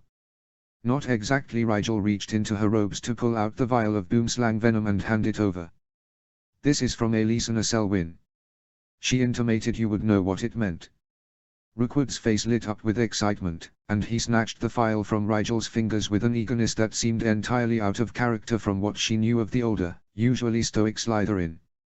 Rosier said, seeming to lose interest and instead shaking his head in bemusement at his friend. "Still at that old game, are we?"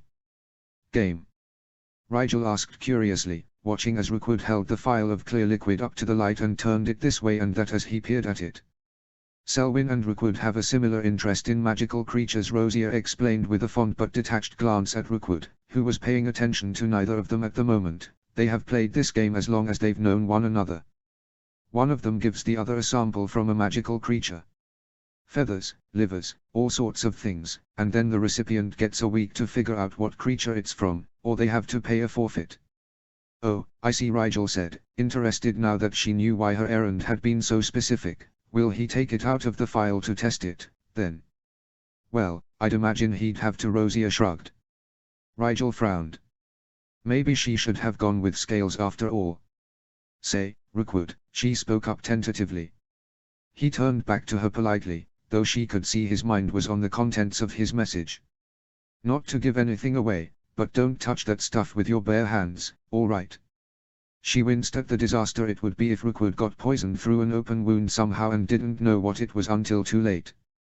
"You know what this is?" Rookwood asked, suddenly intent on her.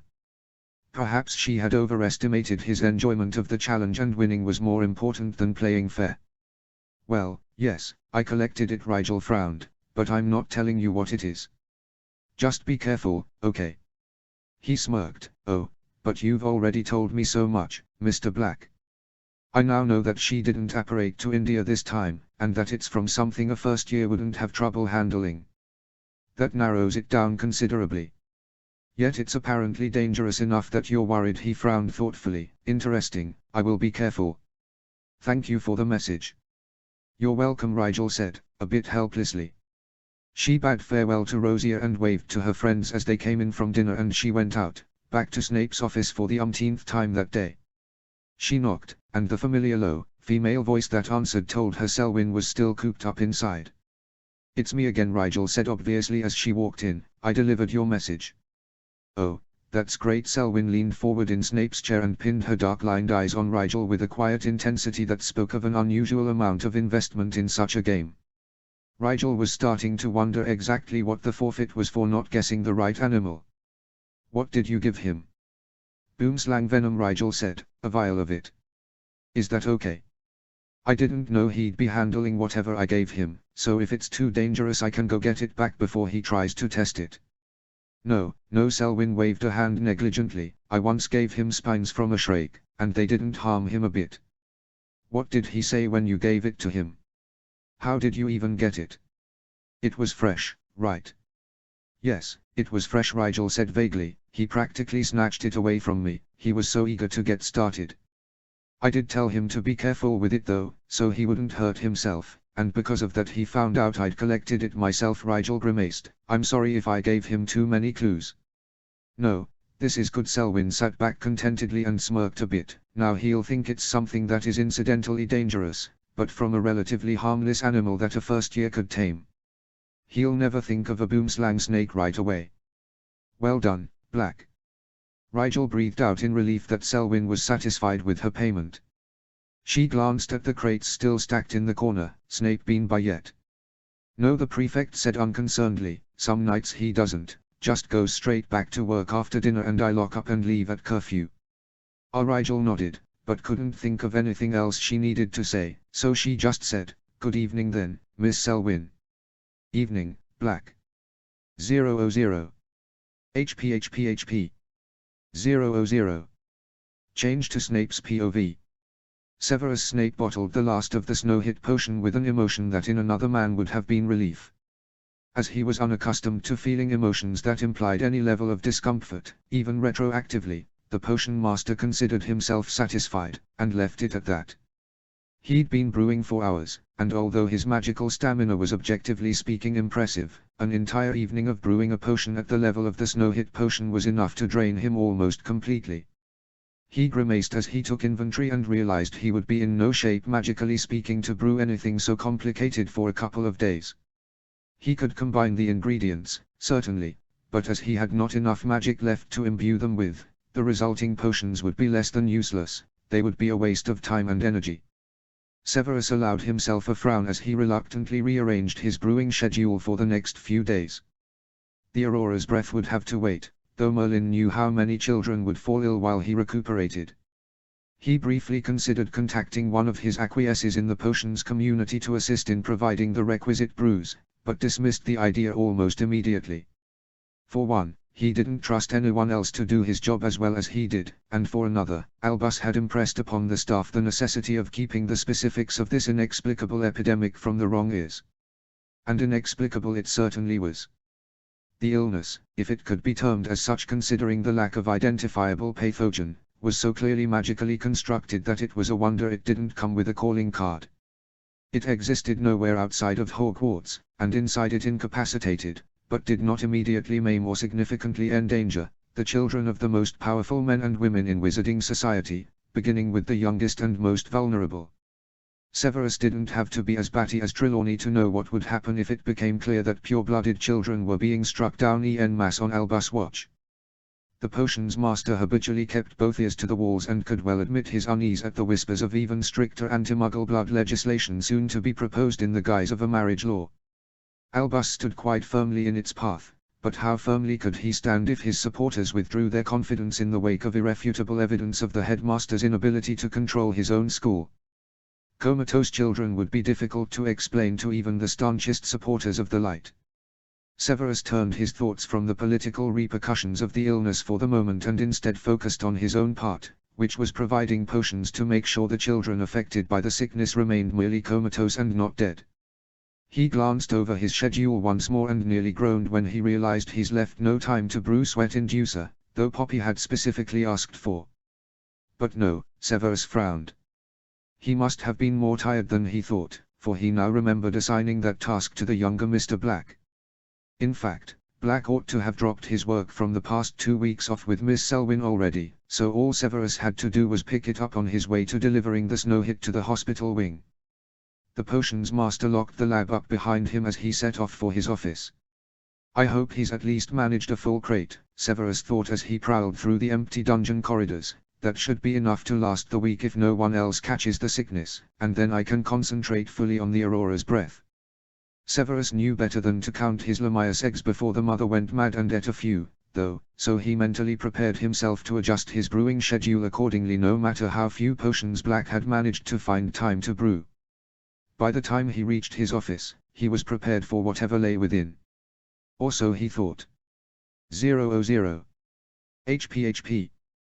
000. End of chapter 18.